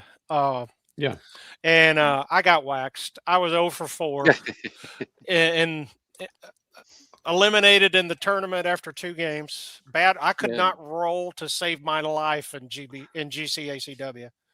A friend of mine, big league there though. a friend of mine was playing ASL, and he came over and I asked him how he was doing. He said, "I keep rolling high." And I said, "Well, look, I'll go play ASL. You come over here and play this, because my rolls would have been great over there." But after I got eliminated, a guy, David G, he had asked me the year before to teach him GBACW. So we looked around the room and we broke out by swords and bayonets, and we played Big Bethel. I walked him through that, taught him it. And Ken Lee kept calling us the loser table. Go over to the loser table, Wow. But he was a good sport. He let us, and I mean, there was a guy over here in one corner. He had a Compass game set up, playing Russia Besieged. And there were some Euro games going on as well too. They said they had a pretty good, a higher attendance, and I know we did on the GCACW side. But looking at that room, I don't know. I mean, it didn't look like there was that many ASL players there as the year before. And the year before that. So, but it was a good time. Danny, we're going to save that question. We're going to make him answer that question later. Uh-oh. Okay, let's pop this thing off real quick here, because you and I were talking about before we started. So for those of you out there, so the first time that I caught Phil doing something internet-wise was he did something for Stuff Writer up on Oak Hill, and you can find that on YouTube. But a while back, he popped up on a CBS show, and he was the first candidate on their show. So while I'm not going to ask him to give us the down low and dirty guts of that, Dancing with the Stars, baby, I want to know how that happened, how that came to be that you were part of that. Okay, so the day of the exam, December of 2 years ago, I was at registration. So I can't even remember the alphabet that were coming to me and checking in with me. I gave them the exam, and then they went to their rooms. And the reporter, he walked up and asked me something, and I don't remember what it was. And then he walked off. And so we get all the exams handed out. All the people are in the back getting ready. I'm helping to clean up. I'm the last one there. And he grabs me. And he starts talking to me and asking me questions. And I'm assigned to a room. And I'm talking and trying to get away at the same time. But I went and got away from him, went and did that. And he got a hold of me later. He sent me an email, and next thing I know, I'm giving him a tour of the battlefield because they wanted to know, what it was like to get a tour. So I gave them a tour, and that's what you saw in the video. And then we went over to Devil's Den, and I showed them. We went to the sharpshooter spot there in Devil's where the Den. picture was taken? Yeah, where the picture was taken. Well, we actually went down to where he was originally killed. That guy was killed, and before he got drug up. So, we were down there doing some talking, and then that was pretty much it for me. That was my part. And then he left me, and he was actually going to interview Frazanito after they talked to me, Bill Frazanito. So they shot the rest of that, and I didn't have much interaction with them after that. So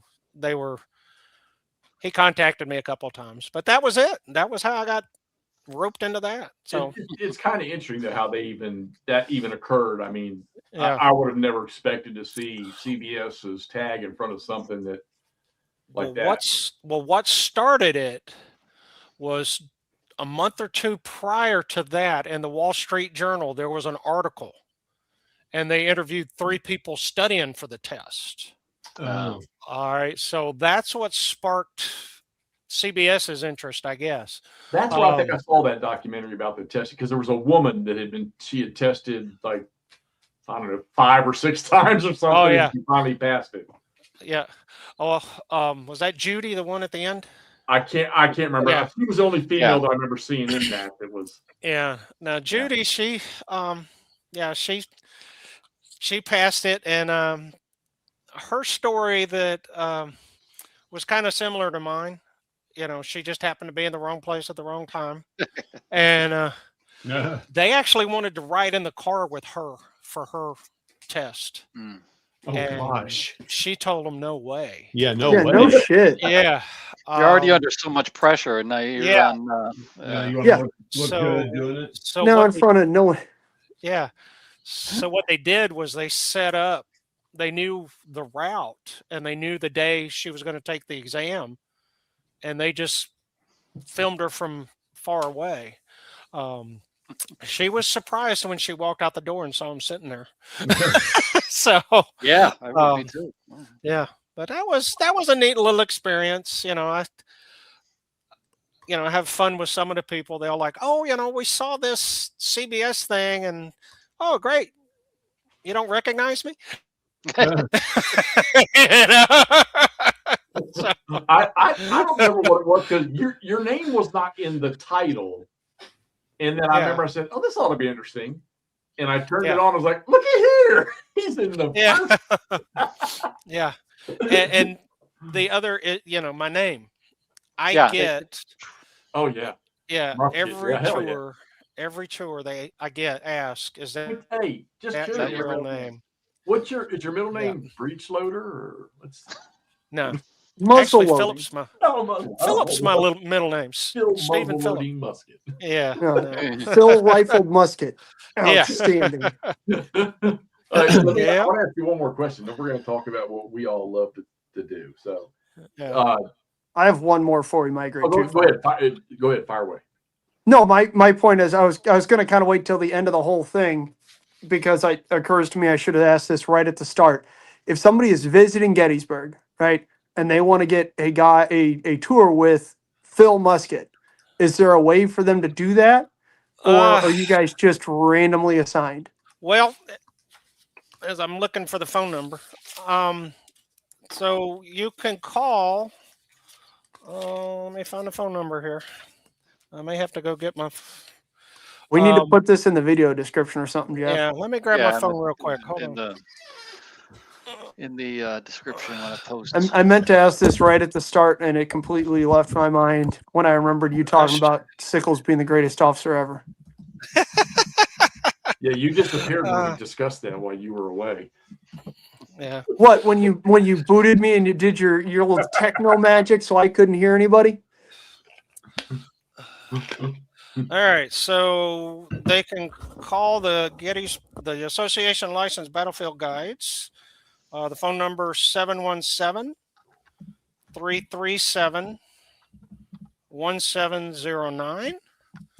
All right, they can call there, or they can call the Gettysburg Foundation at 1-877-874-2478. Okay. And if I'm busy, there's, like I say, there's 134 other guides that are just as good, or if not better than I am. Thank God. If you're busy, they'll come back a different day. Yeah. Well, I think what would be cool is you're going to get just slightly different perspectives on stuff. Like you said, everyone's got an Yeah. interest and a Yeah. specialty. So Yeah. But Phil, can they actually say, "Hey, I want Phil Musket because I saw him on this"? They can, but if if I'm already But if you're booked, busy, if you're Yeah, busy, that's, yeah. but 'Cause I they can make the request. because Or you Judy can take the Hexy approach and just bypass all that shit and email him. is just emailing. Yeah. So Judy and I both. Judy was the one at the end of the CBS special. I was at the start. Both of us were getting calls to the or tours through the foundation where people were specifically, "Oh, we want that history teacher. Oh, we want Phil." You know. So yeah. So, but Come on, guys. Phil's buying a boat. Book your tour. Richard, it's not. It's a maneuver game. Yeah, I suppose you could do that with any of the, if you knew another licensed battlefield guide, you could ask their name too. So yeah, like we were talking the Iron Brigade stuff. Yeah. Richard Goodcoop. He's a guy that knows it. 11th Corps, Stu Dempsey. Those guys. And Stuart Dempsey, he's our 11th Corps guru, but he also does tours. He gives tours in Europe. Oh, Band of Brothers tours, Ardennes tours, Battle of the Bulge, things like that. That's Nice. wild. Well, as far as yeah. YouTube goes, there's maybe 4 or 5 of y'all that I see. Of course, everybody probably knows Matt Atkinson. Yeah. No doubt. And there's Flock. Is his name Flock or? Yeah, I know who you're talking about. Yeah. You see a lot of him. The guy that I actually learned that Huger's name was actually Hugie, old scruffy guy I haven't seen him in a long time, but I see some of the stuff from him. Those are the ones you see at the talks that they do, the winter talk, the winter lectures. I haven't watched many of them. I need to watch all the ones they've done this year. So okay. All right. Away from what you do tour guiding and away from gaming, because we're going to talk about gaming here in a second. You and the missus, okay? Easy. Other hobbies outside of this historical? Oh, okay.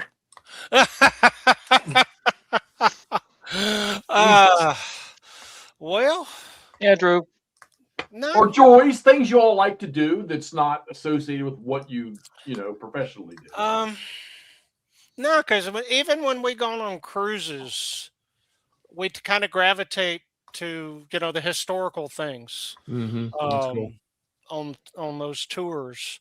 When you go on your Trafalgar cruise, please let me know.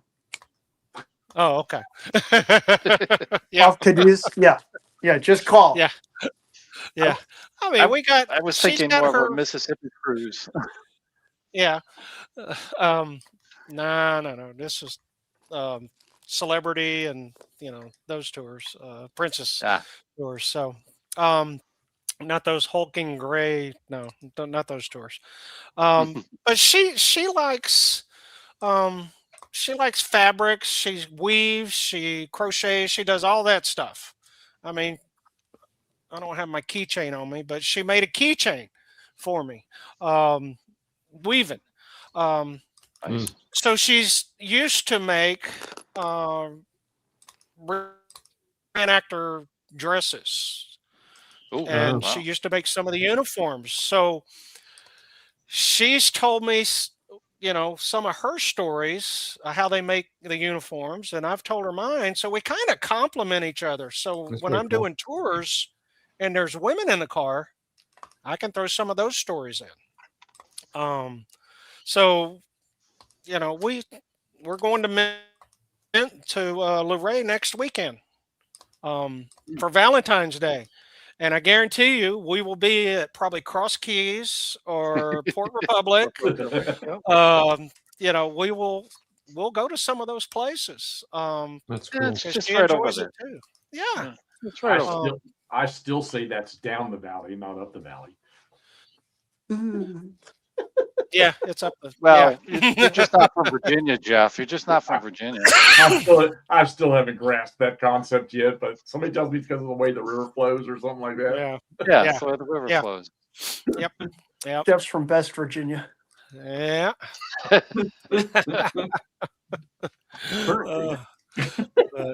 We went to Dalton. It was the same trip we went to Chickamauga. It's been 4 or 5 years ago. And it was 100 degrees. We did Chickamauga in one day. We planned for 2. We did it in one day. It was so hot. And we drove down to Dalton to the Historical Society. And we got to talking to the lady that runs the Dalton Area Historical Society. And she took my wife and I up to the attic, and she showed us all of this chenille fabric, stuff that they made. Yeah.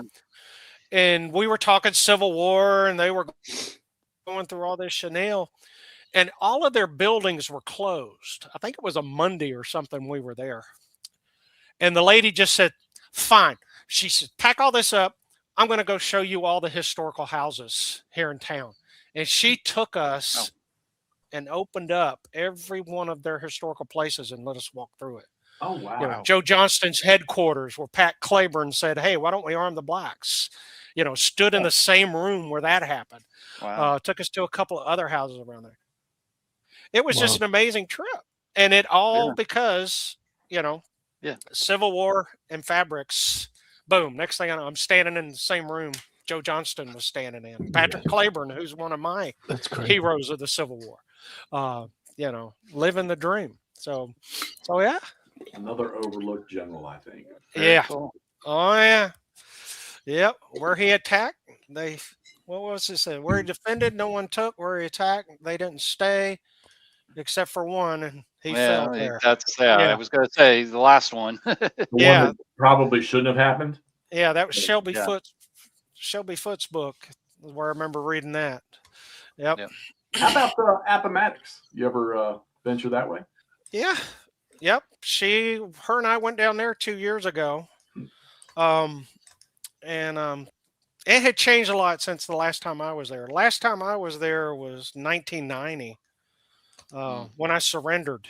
It was 125th anniversary, and I was there at the reenactment, and she said she wanted to go, and I said, I ain't going back there. I've already surrendered. Well, we went back, and I use that now as an example of trying to remember things. So when these guys are writing about the Civil War 10, 20 years later,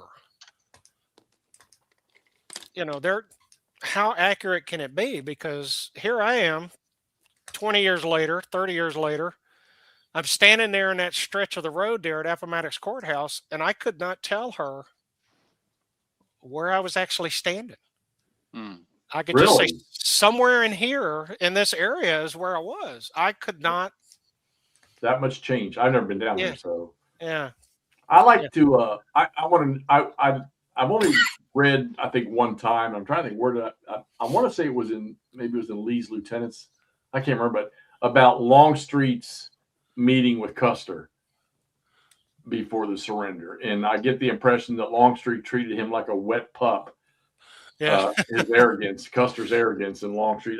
You got to. God, it would be so cool to.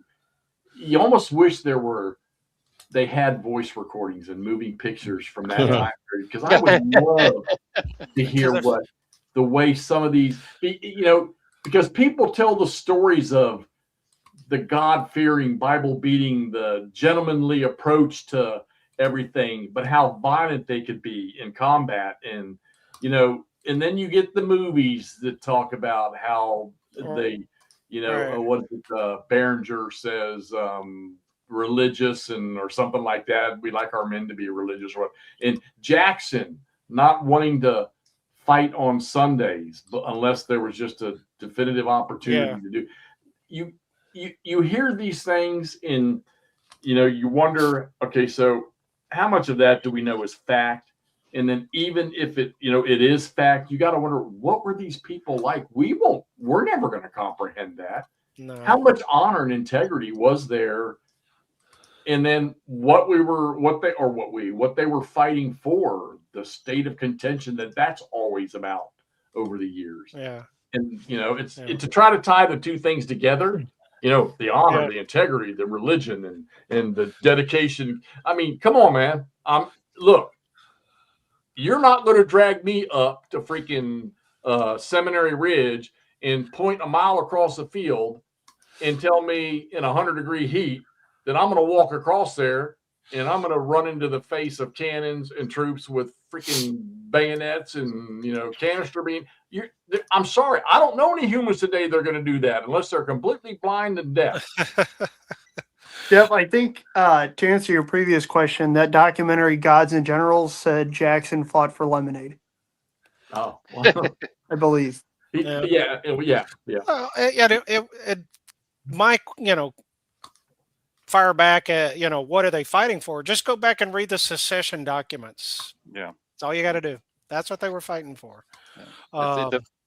Read those first-person documents, across the periods. Yeah. Yeah. That all that lost cause stuff afterwards, Well, that's all early. Just being mad about Gettysburg. Yeah. Getting fired. That's a great story. There at the end. There's a story right there, man. Jubal Early. The bad old man. Yeah. What a story. Yeah. Armistead got kicked out of West Point for breaking a plate over his head. They got in an argument at West Point and he broke a plate. Is it true that he was still the only field grade officer that never signed the papers after the war or whatever? It may be. I'm not sure. It may be a parole or the parole. Yeah. Parole. Yeah, it may be. It may be. That just amazes me. Yeah. Anybody got any other tour guiding questions? Well, yeah, I guess this is a broad. Or you want to move on to games? Is that because? Yeah, but go ahead. Go ahead and pop those. My question might lead. No, I don't have anything from there. But what other areas of history interest you? World War II has always been a big interest for me. I've really gotten into the Indian Wars the last 3 or 4 months. I read a book on the 2nd U.S. Cavalry, which is called Jeff Davis's Own. Okay. And Jefferson Davis, when he was Secretary of War, he created this unit and he handpicked the officers. Colonel Albert Sidney Johnston, Lieutenant Colonel Robert E. Lee, Major William Hardy, later a Major George Thomas, John Bell Hood, Earl Van Dorn. He took Pretty Boy? Huh? Yeah, Earl Van Dorn. Earl Van Dorn? Yeah, Earl Van Dorn was the only guy that fought a successful fight against the Comanches out there. Wow. Almost got him killed. There's a guy, Garrard, the guy on Little Round Top that took over Weed's brigade after Weeds was killed. Garrard was in the 2nd United States Cavalry. So all of these guys, some of them connected to Gettysburg. And I've just really gotten into a kick on that here lately. Interesting. Okay. Just read The Empire of the Summer Moon. I just finished that one. Boy, Ross is kicking himself now for not being here. Yeah. Yeah. It's like his whole thing. Yeah. He's. Oh, yeah. Yeah. Fitzhugh Lee was in that unit too. So all of these guys. So Jefferson Davis, if he can pick the slant, he picked all Southerners into that unit. Or that so Biden with George Thomas. Yeah. Camp and I don't like to talk about Lee's sons in public. Who Fitzhugh? Oh, that's his cousin. How about William? His son and his- yeah. Don't worry, they got their due in other battles. Yeah. Yeah. Yeah. All right, so that's World War II. You know, I've never thought to even consider that. Yeah. me, but- So World War II, I got interested in that talking to my grandfather. He was in. Oh, let me grab another book. Hold on.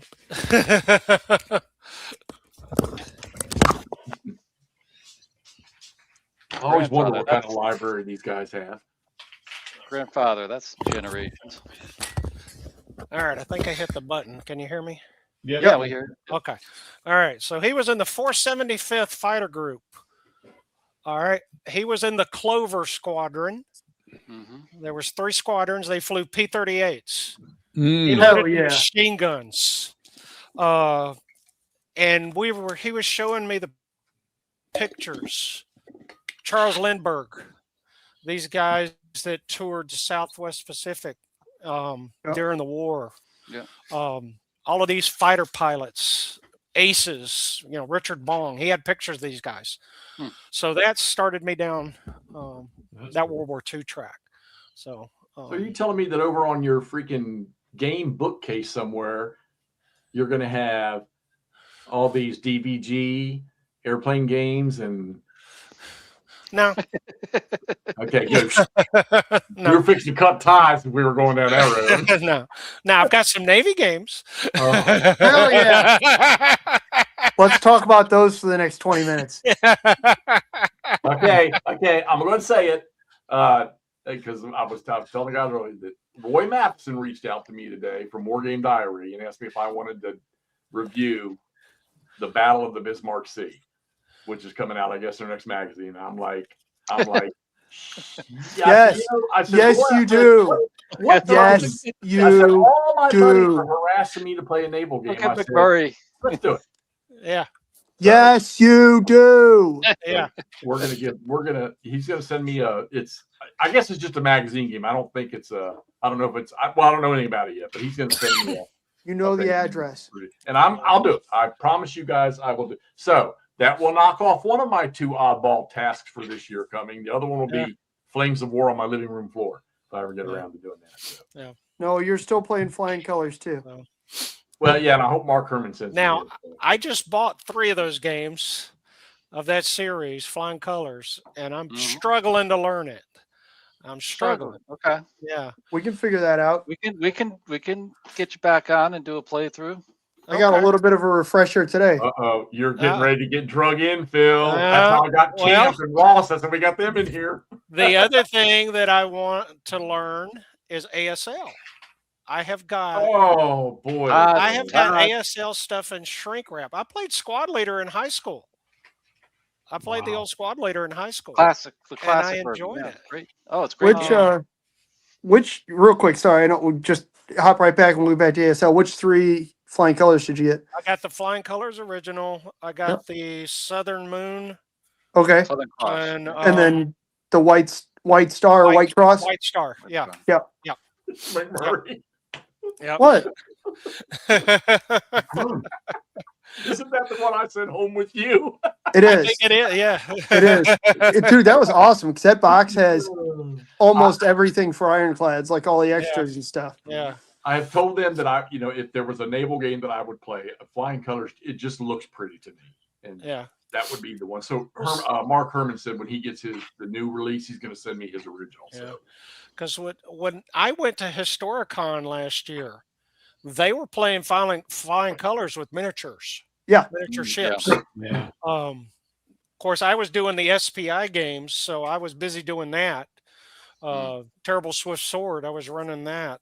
And at Historicon this year in Lancaster, Pennsylvania, July 16th and 20th, Todd, you always told me I should do that. We're doing SPI again. They're doing the SPI because I was talking with Russ Gifford about that too. I was trying to get down to that, but several things came up and I couldn't make it. Yeah, that SPI thing was cool. I thought that was really neat they did that. We're doing that again, except this year we're not. I'm going to bring Terrible Swift Sword, but we're not going to play. We're not scheduled. Gleam Bayonets, the original, is scheduled to be played. Oh, nice. And then I'm going to bring a bunch of the SPI magazine games Okay. and set them up. And, hopefully we'll have a bigger turnout. We had a good turnout last year. Richard Smith was there last year. He walked in. He's such a pleasant guy, and I haven't seen Yeah. him since we were doing the. Yeah.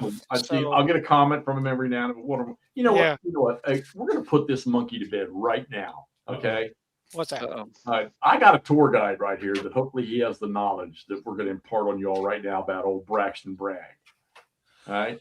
Maybe he wasn't the most liked and super sharp general in the West or whatever, but I've heard that he was pretty top notch at the academy. That his knowledge base, that his tactics. At the academy? Yeah. Oh, tactics. He was the top of his class when it came to that stuff, from what I understand. Am I wrong? Or am I? I'm not sure about his West Point standing, but I do know that supposedly he's the only person that ever argued with himself. Mm-hmm. He was appointed the commissary officer or the quartermaster officer, and he was a company commander. And as a company commander, he requisitioned some shoes. As the supply guy, he disapproved it. As the captain of the company, he re-requested with further explanation. As the supply guy, he disapproved it again. And I don't know who the colonel was, but the colonel would say, "My God, Bragg, you're now arguing with yourself." I did not know that. See, Yeah. I love these stories. The guy that wrote Grady McWhitney, I think's his name, who wrote Bragg's biography.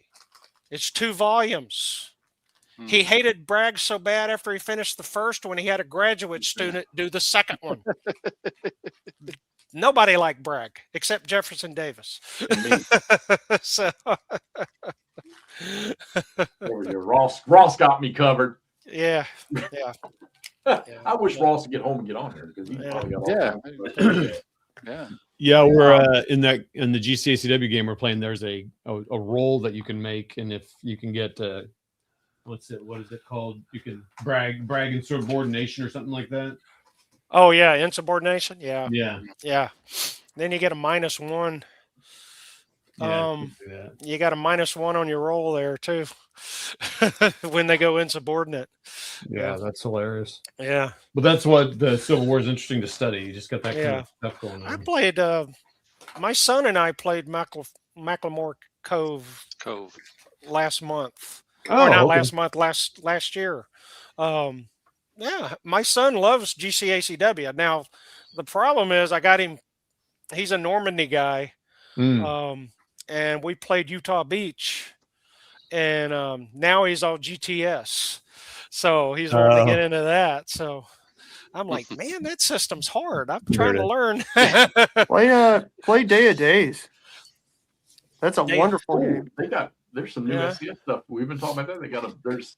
There's quite a few lovely games that are fixing to come out between MMP and GBACW. Yes. Okay, so let's go down. We're going down. We need to go down the games. Yeah, I mean, it's getting late. We've been games. 2 hours and we've been kicking around. I told you this is how this crap goes with us. Yeah. We get to rolling on something, and this is how things go. So, and the funny part about it is after this is done, in about a week, if people get a chance to look at this, then I'll start getting the questions, and I'll have to scratch my head and think about, oh shit, what did we do?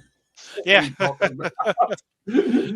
fortunately, Todd likes to go in there and he'll pick up some of the comments sometimes, and he'll respond to people. So, okay, let's just go ahead and get into gaming, and we're gonna go ahead and just get specific. Okay, so Nord did post a question. I want you to answer that one first earlier.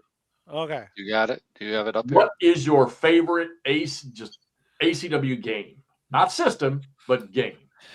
American Civil War game. I got to go with Three Dog. That seems to be the standard for everybody, which... Yeah.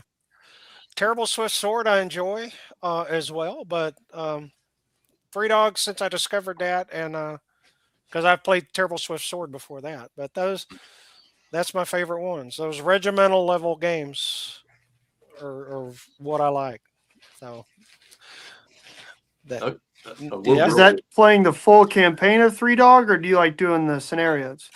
Well, the second Three Dog didn't have that many scenarios, so I would just play the campaign game till I got tired of it, and then move on to something else. But I never Terrible Swift Sword. They had a better choice of scenarios. They had a Culp's Hill. They had a whole second day. Yep. So I played those a lot too. But those two are my top two. I think with that Atlas book, some people are like, ASL, there's third-party publishers. Yeah. I think with that Atlas book, you don't need to maybe publish them for sale, but you could definitely publish or post scenarios based on that Atlas and GBACW, Blind Sword, any of those kind of smaller scale. I mean, good Lord, there's so many. Yeah. I finally got this thing, Todd. That seems like the same sort of idea, except for this is he's already done the math for you. Huh. Where'd you find that at? Is that miniatures?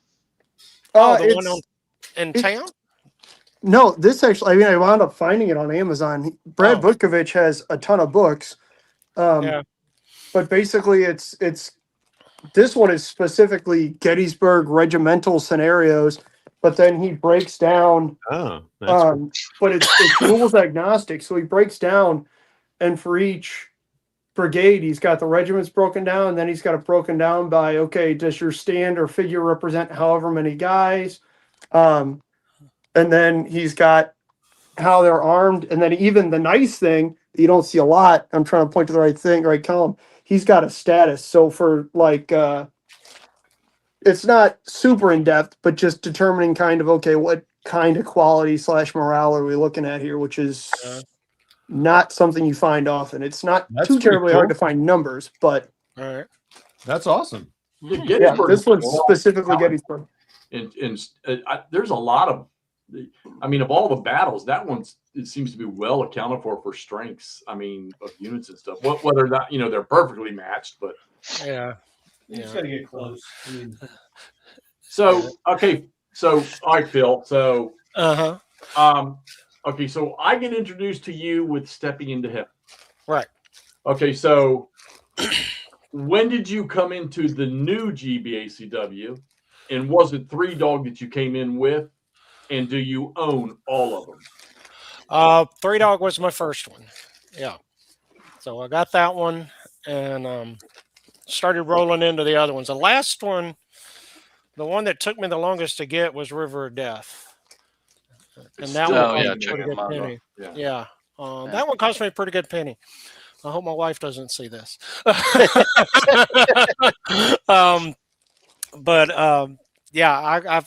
got them all now. And that was the gateway drug. Now, was I playing it right? Probably not.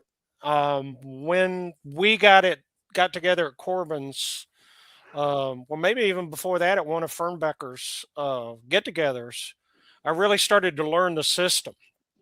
The Gettysburg event, I was going to play a different game, but somebody backed out of Stepping into Hell. And you and Stigler took command? Well, Stigler had the right flank. He had the 5th Corps and 9th Corps, those guys up there. I had the guys on the bottom. So that was intimidating. So Albert comes over and says, "Hey, Phil, I want you to play this." So I move over to this table. I got Stigler to my right. I got Bill Byrne to my left. I got Jim Anderson in front of me. Jim Anderson, yeah. And I'm like, okay, it's your move. I was actually scared to move because it's like, am I going to mess up? But that was fun, getting involved with that and having a great time. Stigler, we gave Jim a nickname. What was the nickname we gave Jim? Zero. Oh, every time he'd roll a shock, he'd get a 0.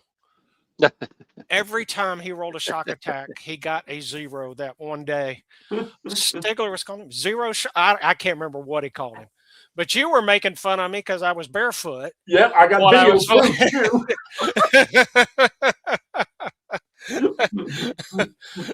too. Yeah. But that was really when I started getting into the game and learning the mechanics a little, where I could really get in there and play test. Um, I started. Bob Washington and I are doing some play testing on um, Wilson's Creek. We're going to be doing Belmont after we do a Martinsburg game for Bill. Whoa. Martinsburg? Yeah, Martinsburg is going to be in Gleam of Bayonets too. Yeah. Yep. Yeah. Where I live? Oh no, not Martinsburg. I'm sorry. Shepherdstown. Shepherdstown. Still, Shepherdstown. I mean, yeah. I'm sorry, not Martinsburg. Shepherdstown. There's a couple of them. Yeah. Oh, so Bob has taught me a lot more playing him, via Vassal with the rules. He's going to be at Harper's Ferry too. He lives outside of St. Louis, just west of St. Louis. So there you go, McMurray. There you go, buddy. Yeah. Todd, we have to find Bob. Bob. Yeah. We're just going to start driving west on 70, yelling Bob out the window. Yeah. He'll probably be watching this. Maybe. Bob, reach out. We both live in St. Louis. We can play games. That'd be awesome. Yeah. So it's grown into something I love. I love playing it. I'm not going to make a decision on the simple rules until I actually play it. Because I've spent so much time trying to learn the rules. Right. Right up here, we have like the number 2 naysayer of the simple rules. Yeah. Okay. Who now is just yeah. in awe. Yeah. But see, I like GC ACW too. I've been playing that since 2003 was my first WBC I went to, and I played it there. And I love those games too. Very good system. I love those, except for when my dices go bad. God, That's every system. Yeah. Oh my gosh. I mean, the first round in the tournament. Amen, David. The guy rolled a 6. He walked right into Spotsylvania. I rolled crappy on my march. He was able to walk right into Spotsylvania, and he won the game. Now Alan's getting ready to wander into Vicksburg here. Yeah. It's our Richmond. Now he came up. He ended up being in the finals and lost. So I lost to the guy who lost in the finals. So, but yeah, I was just horrible rolls. And you're playing Thunder on the Mississippi? No, Ross is playing Thunder on the Mississippi. Oh, okay. Yeah. Ross is. Let me tell you something. Him and Camp and Todd, these guys will deep dive the stuff. Yeah. And I'm not necessarily the deep dive. I don't know. I'm always. I guess I'm like a kind of a game battlefield news reporter. That's how. Yeah. And it works. It works for me. And enough people like the stuff. So, but I mean, I'm not. My knowledge base is not as deep as these guys are when it comes to this stuff, but I think I'm okay. I'm not too shabby with, what I know about I don't know. I think maybe my experience is going to be coming from being Army and combat and stuff like that. I mean, who actually of any of us could associate what it was really like other than what we read or the knowledge we get from, people. Yeah.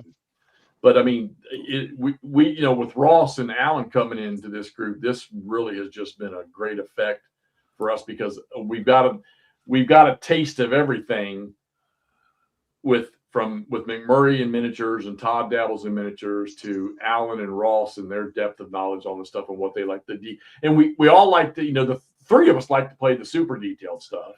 Yeah. Right. And Andrew with his knowledge with the tabletop miniatures and stuff, and he likes to play a lot of the fast hitting hex counter stuff and every stuff. And he again when we're chit chatting in Facebook at night, and 2 hours later when we're done chit chatting, he's played the game from start to finish. Or we'll wake up in the morning, we'll have a battle report from him. He's aggressive. He gets after things when he's playing the game. I mean, I guess when I was on nights, that was dangerous, man. There was that like 2-week stretch where I played 12 games or something. Woof. Man. Well, it's because I kept my sleep schedule. So the world goes to sleep, and I got another 6, 7, 8 hours to just. Yeah. What am I going to do? So Yeah. GBACW, okay. Obviously, I got to assume that's your favorite system, no doubt in my mind. Yeah. From what I've seen of it, and you've never strayed from that system, from what I gather. GCCW, that's cool. So we don't have 3Dog. 3Dog was never made. All right, it was never made. No volumes, no, were never made. What follows up 3Dog for you in that system? In that system, Death Valley. Oh yeah, you can't go wrong with Death Valley. Yeah. Could have called it. Everybody wants Death Valley. There is so much in that game to do. There's just so many different battles. There's 2 campaigns. And then with the expansion, there's so much more. It's I love the third Winchester game. Oh, that's a great one. I've played that one a couple of times solo. It's definitely. Okay, so collecting OCS and buying the Goss games, and the non-ACW super tactical line of battle system. Okay, yeah. A lot of people, if they don't have Death Valley, or every time we have a show, I preach, get over and pre-order your 3Dog.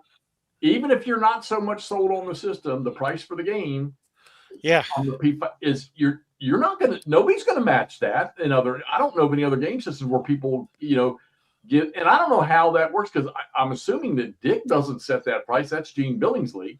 Yeah. They're the ones set that, and how and the magical number 63 for 1863. You couldn't have done that any better. Right. And it was $20-some for the Death Valley expansion, and that added 5 or 6 more scenarios that you can't beat that stuff. What they're doing with this system, they're making it available. Yeah. And here comes the big one. All right.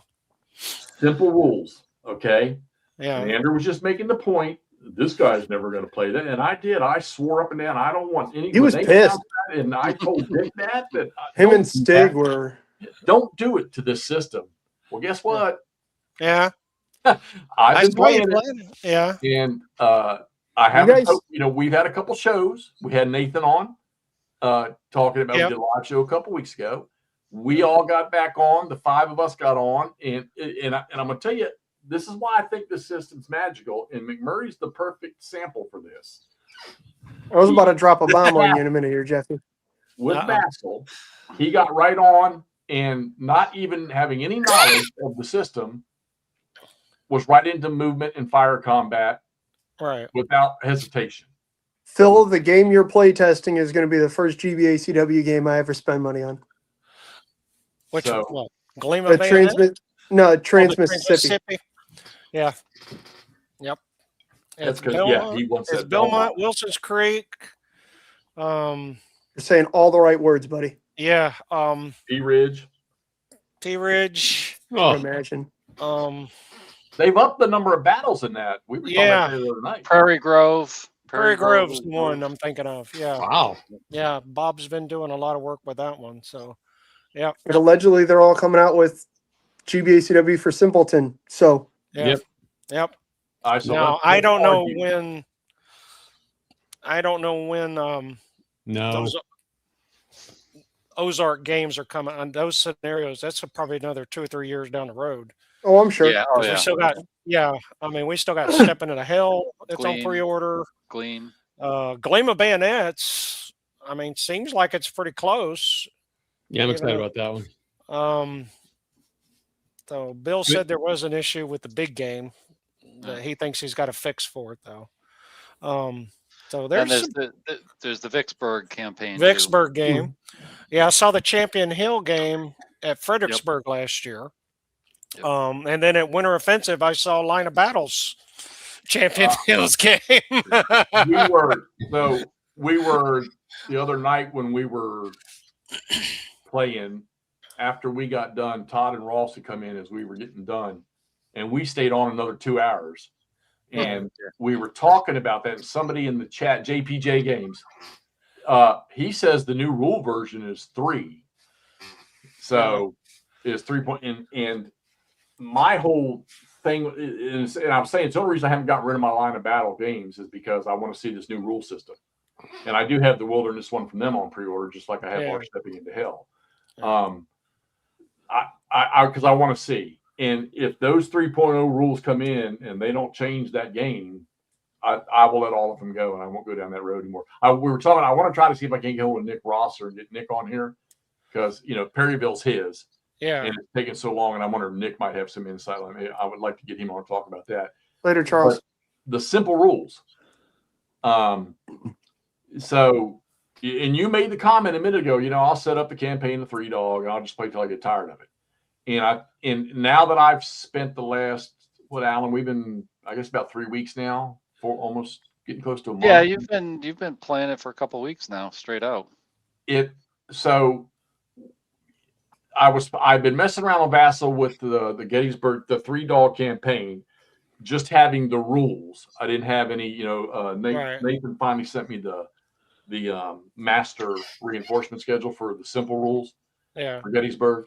And I've started messing around with that. And one of the arguments I've always had with playing 3-dog is that in the full rule set, and it's not a knock. This is not a knock at all. Right. I can never make any ground with freaking Heath on the first day until Rhodes shows up, or maybe even sometimes not until Pender gets on the battlefield. So the simple rules, though, I'm finding that the push I'm getting out of Heath seems to be more along the lines of how things occurred. Yeah. And then I'm playing Kernstown first turn, which I'm going to finish that. I was going to finish it today, but I got one more turn left to play, which is going to be interesting. The last turn. I'm really, look, dude, I'm not going to lie to you. Granted, I love the full rules because of that depth and the detail you get with command and everything. Being able to activate and move everybody in a division and then doing your fire combat left to right down the chain and not having to do all the little intermediate steps where a brigade moves, they have to do everything. Yeah. You're getting a full coordination, as Alan and I heard. You're getting a full coordination of the whole division. And I'm finding that it works in the system with the rules that Nathan's created. It is working I love the casualty, the way you track casualties in this thing. Yeah. What a life changer that is. But granted, I've only dabbled in, starting the 3-dog. The first Kerntown's about to end. And I got a feeling with what I've done which Alan, I did bring the reinforcements on. I had to because Sullivan's about to dissipate. All right. It's going to change, and Jackson's going to get his ass handed to him. And I'm pretty sure Jackson's going to suffer the loss in this game the way it did anyhow. Yeah. But it's the argument you made about setting up 3-dog and playing it, till you're retired of it. Yeah. I'm thinking that the simple rules is going to give us the ability to complete a freaking campaign game without having to leave it on the table for 6 months. Yeah. So that's what I'm hearing as well from other people. He will never play simple rules is enjoying it. I never said I wasn't gonna play it. I was waiting to. I'm talking about me. Yeah. I'm really having fun with it, and we're bombarding the hell out. And I know Alan and I have been bombarding the hell out of it with questions about the rules and stuff. So. Yeah. When I get to Harper's Ferry, I want to look at it. So. Well, I think Alan and I, that's our intention. Yeah. Is to try to spin something up in the simple rules. Yeah. I'm sure we're going to have 3-dogs in our hands by then. Oh yeah, Dick's already got his copy. Yeah. Did you see the picture of that box? Jesus. I know. I know. Yeah. That shoebox, man. 6 weeks, Yeah. folks. 6 weeks from the 11th. Yeah.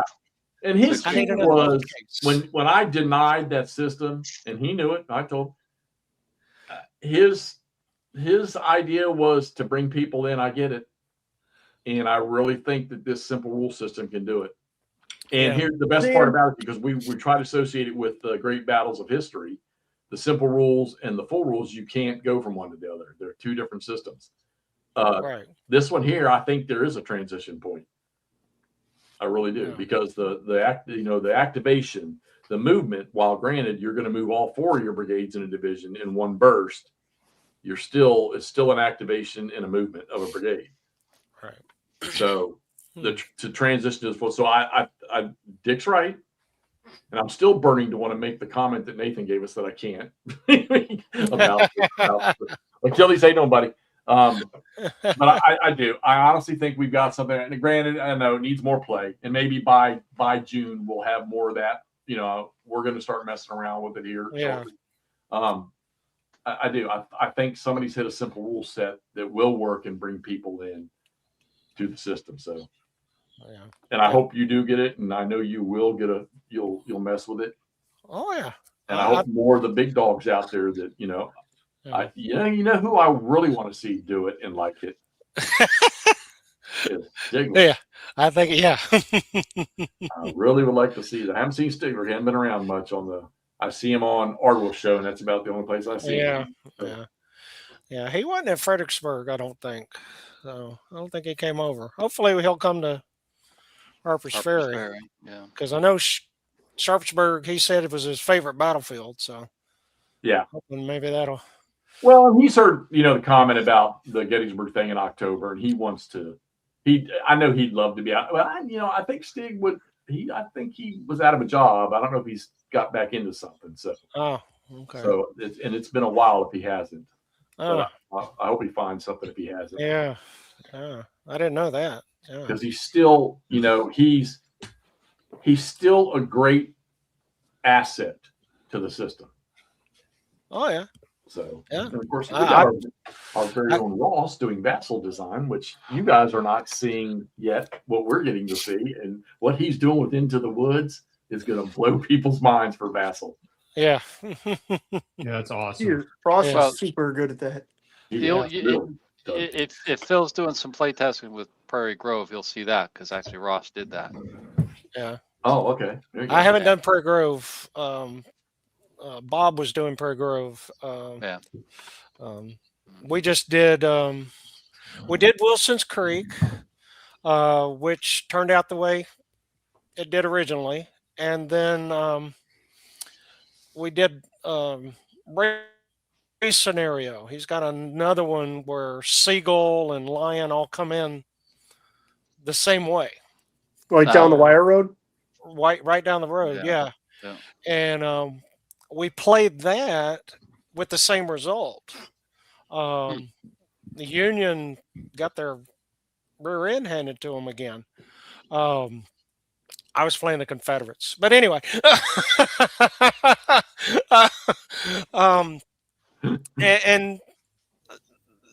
And our assessment of playing that game, there needs to be a change in the victory conditions, and because it's the two games we played, we got almost the same result. Even when Seagull came in at the bottom and Lion came in at the top, we got the same result. Same as coming in from together on the east side on the wire road there. Same result. So we'll see, but I've enjoyed it. I'm looking forward to Belmont playing that one because it's got boats in it, Hexy. They're barges, aren't they? They're just barges, right? No, it's boats. No, the real Lexington boats. and the Tyler. Boats there. Yeah, and then you got the batteries across the Mississippi River. Firing. Well, it's going to be a small one too. I mean, we're only talking, game. Not even a division level attack. Yeah. So it should play quick. Looking forward to playing that one after we do Martins or Shepherdstown. Yeah, we're going to do Shepherdstown. I really don't. It's funny. Shepherdstown's 2 minutes away, and I just can't put my finger on any fighting. I know there was. It's just not something that is in my brain. Well, in June I'll show you. Yeah. Real quick, when you mentioned Martinsburg, Jeff shit a chicken. Yeah. I put on a giant Battle of Falling Waters game. Yeah. Like post, what was it, July 7th or whatever, or 10th? Where who got killed there? Pender? Falling Waters? Yeah. Well, that was Pettigrew. Pettigrew. Sorry, Pettigrew there you was go. mortally wounded, yeah. Pettigrew, there you go. And absolutely crickets. You got something special, Phil. One of them is. You haven't been to Falling Waters, I live in it. but you haven't been to the battlefield on the No, other it's side. it's on the other side of the river. On the other side of the river. I'm scared of that side of the river. There's a battlefield. They actually have. I didn't know they had anything there. Put a golf course Yeah. there, and it'll be there. Yeah, exactly. That's the best thing I heard so far from Phil is that there's one less golf course in the world, and it got added to the Gettysburg National Yeah. Battlefield Park. Oh, actually, Well, Cool Springs. Cool Springs, yes. Cool Springs. Springs. I've been there. Golf course. You got to go there. The Great. Carnton Plantation, that was on a golf course. There's a golf course out there as well. All that got reclaimed. So yeah. My buddies went up to Gettysburg National this summer, and I could not swing the day to do it or back in May, because I had some buddies that were coming into town. Was that Lynx at the Lynx they were playing at? They got two of them. You got Gettysburg National, and you have the Lynx. They're Oh, not right in town, though. I don't think they're out. Oh, okay. Yeah. I don't know. But we went to years ago. My dad and I flew over to Europe when my brother was at Bromstein. Oh, Ramstein, yeah, baby. Yeah, and, There. We drove to Normandy and we walked the beach at Omaha. My dad and my brother are big golfers. We had to find a golf course in Normandy so they could get scorecards. Just go up to Omaha Beach and try and make it into the slits on the casements. Yeah. But yeah, Cold Springs is something we made for GBACW because that ain't that far either. And that's a neat little fight there right before 3rd Winchester. Right. All that. So much in this valley. I mean, Yeah. I've driven by Newmarket so many times, but just never rolled up in there. And I mean, right there beside the interstate. Oh, yeah. Yeah. You drive can't- right down the middle of Yeah. it. Yeah, you That's can't like- miss it. Todd, I got reminded of this today. Just weird stuff that you don't get to see as much in the Midwest, but you do randomly across the eastern U.S. On our drive to Gettysburg, Todd and I passed not just like a sign for, we passed the entrance to Fort Necessity. Mm-hmm. Oh, yeah. Yeah. Just And super Pennsylvania. cool. That somebody was talking about driving around DC, and it was like, oh, well, I'm at this gas station. I can see the battlefield. That's cool. It's not necessarily a thing out here as much, but that's awesome. Just Yeah. And I remember begging Todd to stop, and then I remember that I was pooping every hour, and we had to get all the way all the way to Falling Waters. Mm. And it was heaven once you got here, right? It was fantastic. Yeah. But I understand Todd's apprehension to make a 2 or 3 hour detour. It's been a long day. Danny, I'll let you guess which theater interests me the most. So, okay, so we've got the simple rules now. Al and I have come across Mark Herman's game, and we've been having a blast playing that. We're going to finish that up Thursday night. We got 2 more turns to play in that. We're playing Wilson's Creek and Blind Swords. Okay. We've got about Al, maybe 4 or 6 more turns, I think, in that. Something like that. You got to run away. Slugfest, and That's a cool game. So, and we talk about it all the time. There are so many. I mean, the GBACW hit list for the next couple of years is just amazing. Yeah. For what they're doing, and that's going to be. I'm going to need more room on that shelf. Yeah. That's my out in the hall. You can't really see, but that's my GBACW shelf. There's so much, but you can't. And then now you're gonna present 2 options to play it.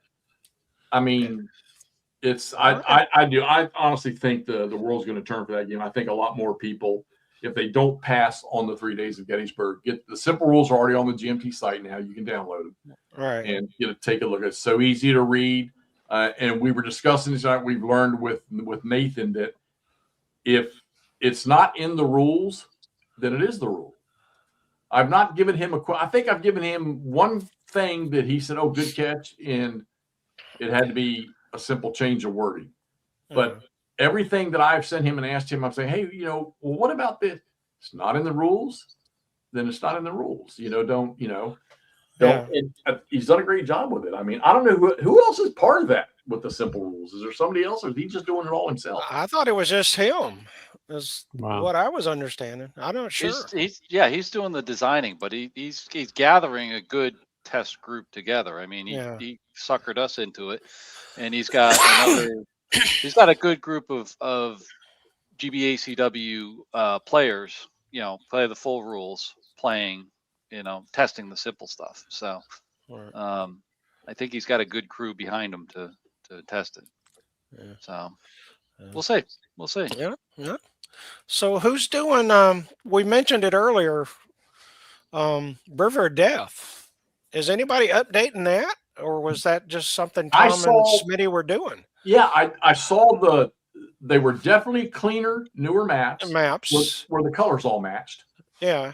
And they were playing it when you and Stigler were playing Stepping into Hell. I went upstairs when he threw his table fit, and that's where he was the whole week. Him and Smitty were up there playing, and I didn't get to, I wanted to be downstairs hanging out with you guys, getting to know who everybody was and everything.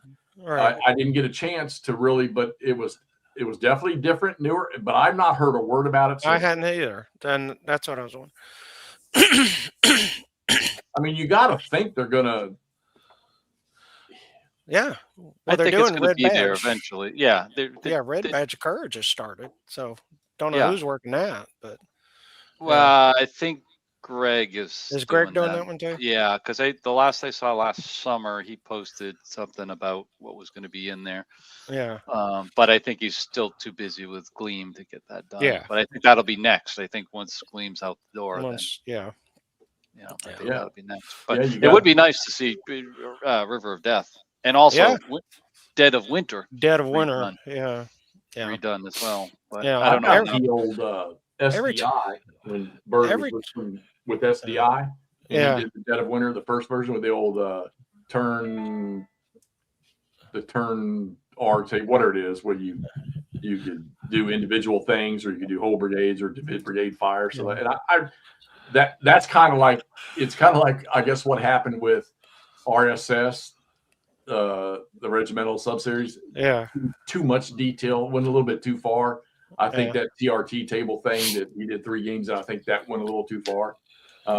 It's fun. It was fun though. I played a few turns in a couple of those games. It was kind of fun, but I think GBACW just kind of swiped all of those away. Other than maybe some of the original. It's still fun to play some of the original stuff, but the effect is so much more different now with our new system that we have. And I mean, they got it right. I mean, I hope Line of Battle gets it right. And then we got turn around. We got, we were talking about this the other night too. You got Herman Lutman's Antietam, Black Swan. Black Swan Antietam. Get excited to watch Toddy and I jump on that thing. Yeah. I'm so psyched, Toddy. Okay, so this is a dumb, sappy point. I have so much fun playing games, like big games with like big sessions with Todd. Like it's quite delightful. And we did that with A Most Fearful Sacrifice, and it was wonderful. But it's nothing like you studied for the test. They rewrote the whole history of Gettysburg. Yeah, we so part of the issue is like Todd played a couple like familiarity scenarios. Yeah. We just didn't like, so we were familiar with the rules, just not how to use the rules successfully. Yeah.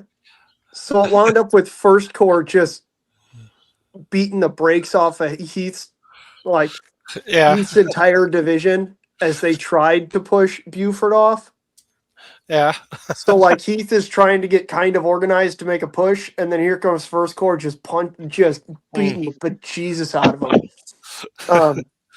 And so then by the time we figured that out, the Confederates were just like bottled up behind Seminary Ridge. You remember go ahead.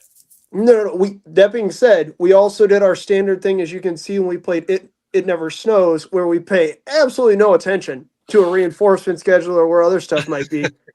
So then AP Hill winds up taking Cemetery Hill and Oak Hill, and we're just sitting there like, shit. Yeah, that did not turn out well for him. Yeah, that's true. It didn't. Basically, you have the entire Union and Artillery Park just roll up and be like, hey, those are cool hills, but what if we entirely re-landscape them with 12-pounder balls. We go East Front style, Russian style, and just pound them. Ah.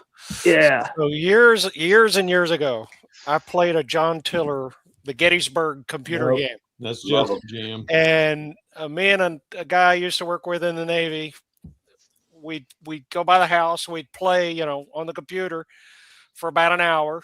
And I at night, you know, you can't see. So I moved Richard Ewell's entire corps from the north side of Gettysburg down to Little Round Top. And he's getting ready to defend Culp's Hill, and I just smashed everything. That was like, he was like, "What in the world? You're not supposed to do that." I'm like, "Why not? It's a game." Why not? Yeah, exactly. You know? Thank you, Phil. It's a game. God, the fact that you are playtesting and can simultaneously say that is Yeah. wonderful, because so many of you will Yeah. playtest with, well, I didn't get the historical scenario. Yeah, well, you know, let's be honest here. Longstreet and Sickles weren't sitting there rolling dice like, shit, my brigade has to back up now. Yeah. Like, no. So I did something in the tournament last weekend, GCACW. We were playing teams, Grant crosses the Rapidan. And me and David were playing Confederate, and Lee from St. Louis was playing Union. And, oh gosh, I can't think of the English guy. Anyway, so they're all the way across. They got the wagons, which is part of the scenario. You got to get the wagons to Chancellorsville. And I had Fitzhugh Lee sitting over here, and I had forgotten about him. And we broke, came back the next morning. I moved Stewart to Fitzhugh Lee, and I went around the Union Army and hit those wagons. And both of them said, "We've practiced this game 6 times before this event, and we never thought of that." And so, you know, it's like I blew their minds. Now, we ended up losing the game anyway on victory points, but I sent them all the way around. And then they went through the wilderness. I got Stewart out of there too, barely. But yeah, I try to think out of the box. When we were doing Step into Woods or Step into Hell, Yeah. everybody was bringing, I guess before was bringing Anderson's division up the Plank Road. I brought this whole division in on the railroad, the unfinished railroad, and flanked them. And in my play test, I did it again, and I gave Al an honest assessment. I said, in reality, it probably better is to bring Anderson straight in than to bring him around on the flank. But, you know, I try different things. I don't work out the script. Who was it told us? They said that the first move you make when playing, you know, any of these games, if you get the perfect historical setup for a game or a scenario, the first move you make, you just stopped history, and That's Herman. That's Herman Lutman said that. Yeah. And it's I agree. I mean, because so McMurray and them talking with the most fearful sacrifice. I took, you know, with mine, with Rhodes and early, I took Cemetery Hill and Culp's Hill, and you know, before the first day, the sun set. But sure enough Union starts rolling in. They just tossed Rhodes off of off Cemetery Hill. I mean, and if you watch the videos of those two guys playing it, the Rebs there was never even a thought of ever worrying about Little Round Top or any of that down there, because it never. No, we couldn't get south. Yeah. Another one that I think of that's really, and it's probably the first time I saw it in a game played, was Callendale playing Line of Battle, Gettysburg. And when he was in the second day, the sides were completely reversed. Yeah. And I'm like, how in the hell did that happen? And think about it. I mean, the potential's there in any game. I mean, and I guess that's what's so fun about it. You know, I've always said, give me the historical setup, give me the rules, give me the victory conditions, and leave me alone. Don't judge me by how I decide to do stuff. All right. You know, they're games. I mean, they are. They're games. They'll make more cardboard. Yeah, and I think the difference with us is that maybe we've studied this battle that we're playing. Yeah. And that brings a different effect to us. But you know what? I think it's cool to watch somebody that really don't really have any knowledge of what it is they're playing, the history of it. I would love to see those outcomes, how how the game plays out. Yeah. Oh yeah. Oh yeah. Yeah. I tried to track down Dave Powell last time he was here in Gettysburg, but my schedule didn't work out because I wanted to find out Dead of Winter, was he going to redo that one? And I don't know if he's going to be involved with that. I know he's got so much going on with Atlanta, and stuff there that I'm not sure if he's going to get back into it. Yeah. Again, nothing's been said about it being redone. I imagine it will be at some point, which I wish it would, but yeah. Me and Dick Whitaker, we played that first scenario on that. Speak of the devil. I was gonna say, you see. Hey, what's up, Stig? There he is. Yeah, the man. How you doing, But we added another turn on that. Stig, when we go see you again? When you coming east again? I need more video footage of the two generals. It was such a pleasure meeting. Let me tell y'all something. Y'all out there in that crowd, Stigler ain't the beast you see on the internet. That's a big, lovable, cuddly teddy bear when you meet him in person. I have had very good experiences playing him. I've enjoyed every minute of it. Learned so much. So, yep. Yeah. Well, look, I'm sitting here looking at a chat full of guys that I get so much knowledge from. This whole content creator thing sparked with me because of Todd, because of Wardrobe. So. I started and was just a plebe at this thing here, and thanks to him, I really got rolling in it. And then I pick up Murray and pick up with another guy that we don't have on here with us, our sci-fi fantasy guy, the War Mud, Brian. For years, that was doing this. So, Right, guys. When I meet you guys, shoot, I tell you, I don't need local friends. I don't. I got you guys when I'm going to hook up with something or get something going on. And I think, Alan, you and I, the last 6 months we've done nothing but 2 nights a week pretty much just playing stuff and Yes, I was learning from you.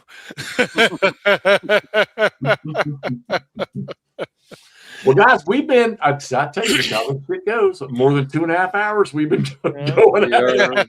I guarantee you we could just keep right on doing it, but I think we're gonna kill this thing. Phil, dude, we're gonna drag you on here again, I think sometime after June. After we get together in June. Yeah. And we need to figure out too how to maybe get some play time. I didn't realize you did Vassal, but now that I know. We need to get something going on. We got 2 or 3 people that we want to get on Vassal and play some stuff with. And we're all doing stuff. We got McMurray doing it now. So well, there's that game store in the mall in Hagerstown. It's almost halfway between us too. So I went in there once, and Alan and I tried to go in there after having dinner with Robin when he came down.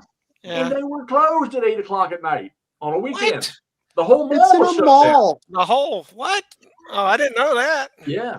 Oh, but Jeff, I told them when they first opened, I went in there and they had a copy. And matter of fact, it was the Block World War II East Front game. Todd, you had the whole collection, and they had it in shrink wrap. Didn't know what it was, and I bought it for like $25, and the thing's worth a fortune, So, but they told me that was really the only. They had like 2 war games, and they said that they were just getting started, and they were going to start having all the GMT stuff and all that. So I waited about 6 months. I went back in there. They didn't have any of that stuff. It was all Magic the Gathering and all that. Euro. Hey, they got to keep the doors open, man. Yeah, I know. Exactly right. The money. Yeah. So, I'm wondering, how successful if that's shutting down at that time on a weekend. Is if that's a staple now for them, how successful can they even be? Because they do have quite the gaming room in the back. So yeah, they do. That's what I say. Jeff, you have the greatest local gaming store here comes I've ever seen. And we're in there the first time because we went in there like 3 times over the course of 4 I was days. trying to find that store and I couldn't find it. Dude, Phil, you got to go in there. It's incredible.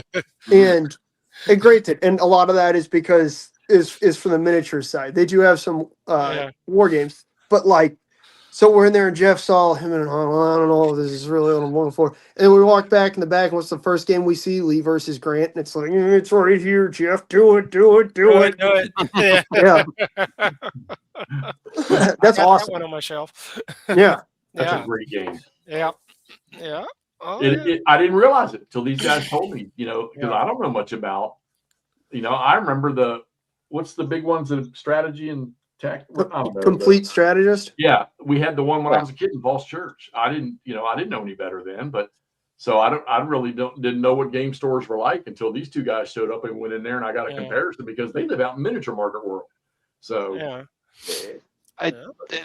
there's another place up here. If you guys ever come north and east into New England, I'll take you to one down in Groton, Connecticut. It's in the basement. It's got everything. Todd, we're going. They've got everything. Yeah, it's called the Citadel. So there you go. That's that's a good name. Yeah. We also been need in to go to business for years. the place next to Jeff has another location. We got to go there too. Oh, okay. Because that's not. I was looking for it, and I must have missed the turn because they were doing construction there. They always are. Yeah, they're on 11. It's right on 11 too. You can see it. Yeah. It's like 100 yards off of 11. Yeah, my wife and I were down there. We did some of the C&O Canal. We walked some of that, and I said, "Well, no, I was going to the VA. That's why I was down there. I was going to the VA." Yeah. Well,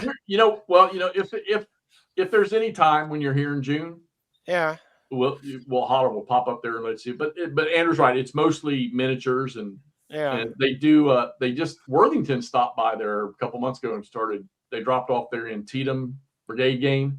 Okay. It's still so nobody's bought it because I don't think anybody knows what it is. But they get all the GMT products, and they've been getting some block games, some Columbia block games in there recently. Yeah. Maybe they might have a few odds and end games in there somewhere, but it's mostly Flames of War, Bolt Action, Magic. But there's a big card, I guess, Magic, and there's so much like they can tell you better than I can.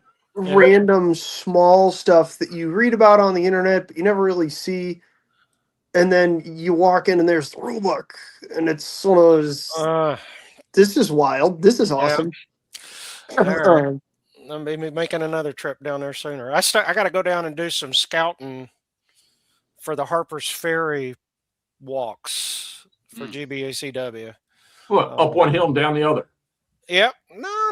Going out to some of the farms. No. I don't go to the tourist stops. I go other places on the battlefield, and because everybody goes to the tourist stops. Let's go somewhere where you ain't seen.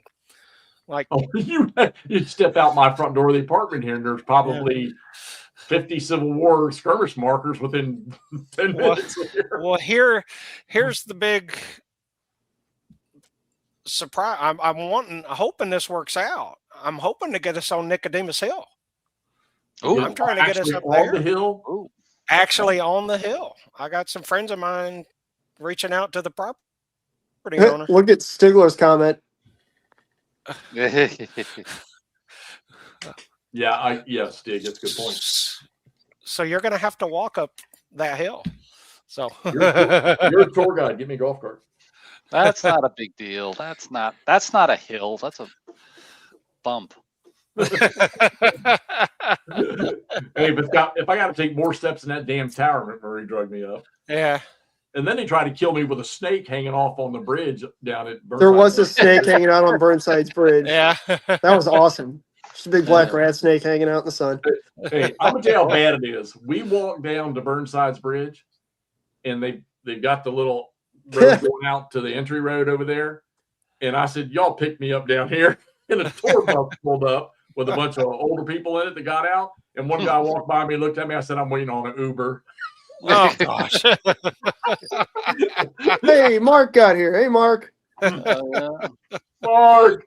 Well, we're going to do some walking when we get get there. So Well, the Winchester For thing, those- I think I need to know ahead of time what specific days, because I'm obviously I'm not going to take a whole week off and be down there the whole week because I live right here. okay, I'll probably come down in the evenings, so but I think the Winchester day I want to take off. Wednesday, June 10th.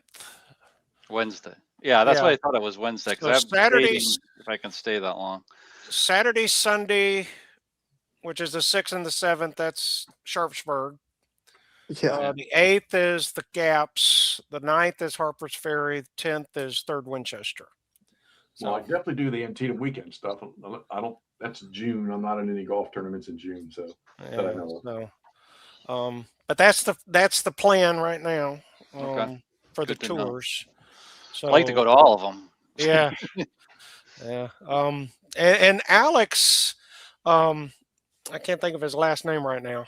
Oh, yeah, I know what you're talking about.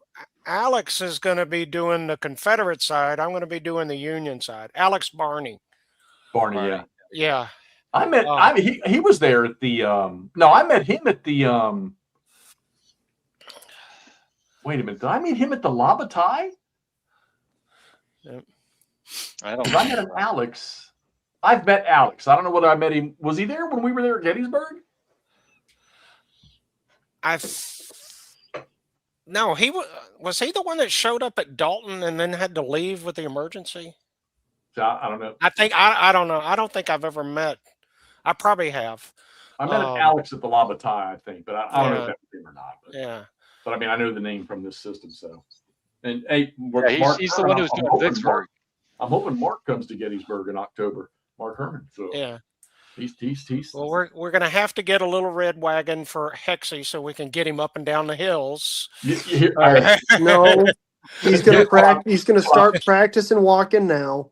Here's what I'm nervous about, Phil, that more people than I expect are going to show up there. I figure we'll probably just meet at the visitor center, and there's going to be a convoy of people.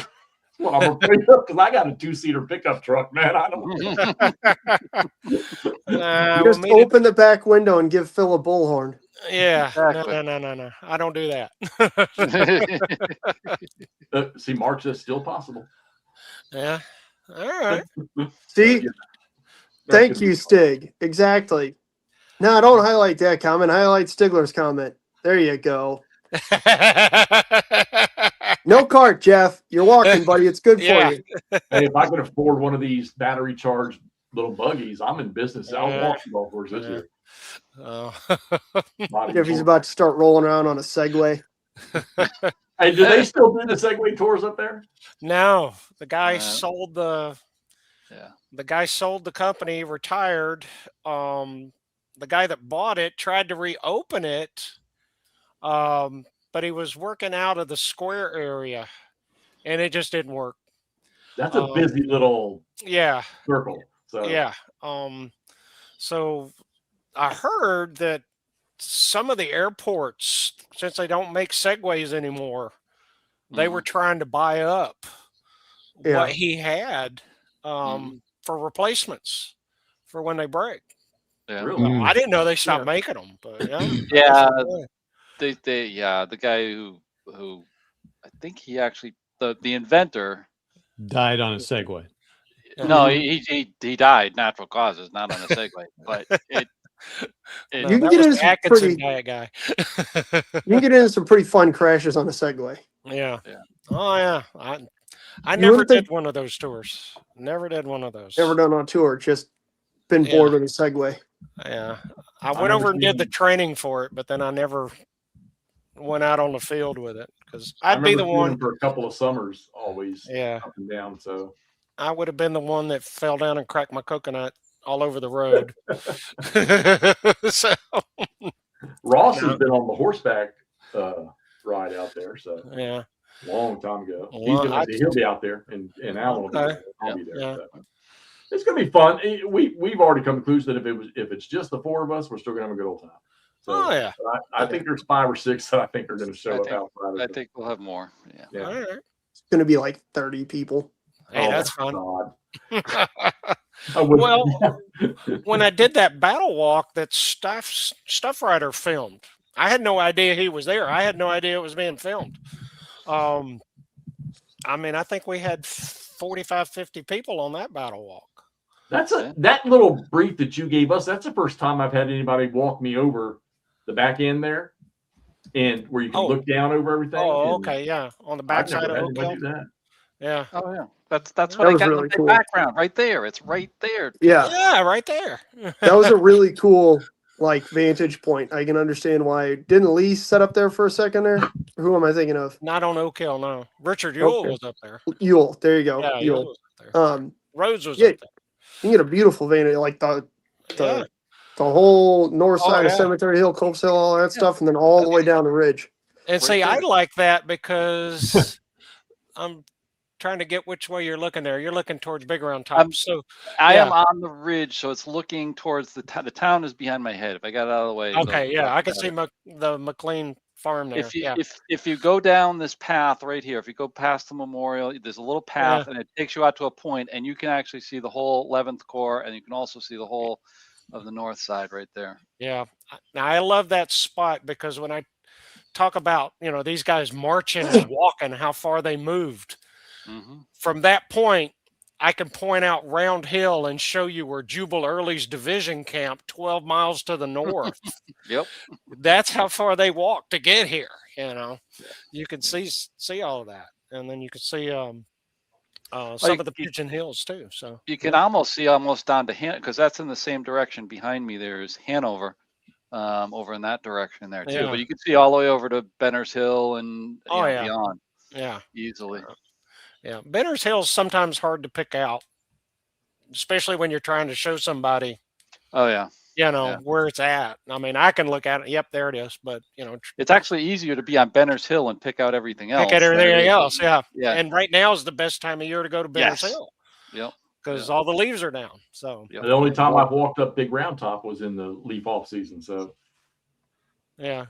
Now, which way did you go up? Did you go up the front way? No. Or did you go up the Veterans Trail? Yeah, we went halfway up the road that goes up to Little Round Top.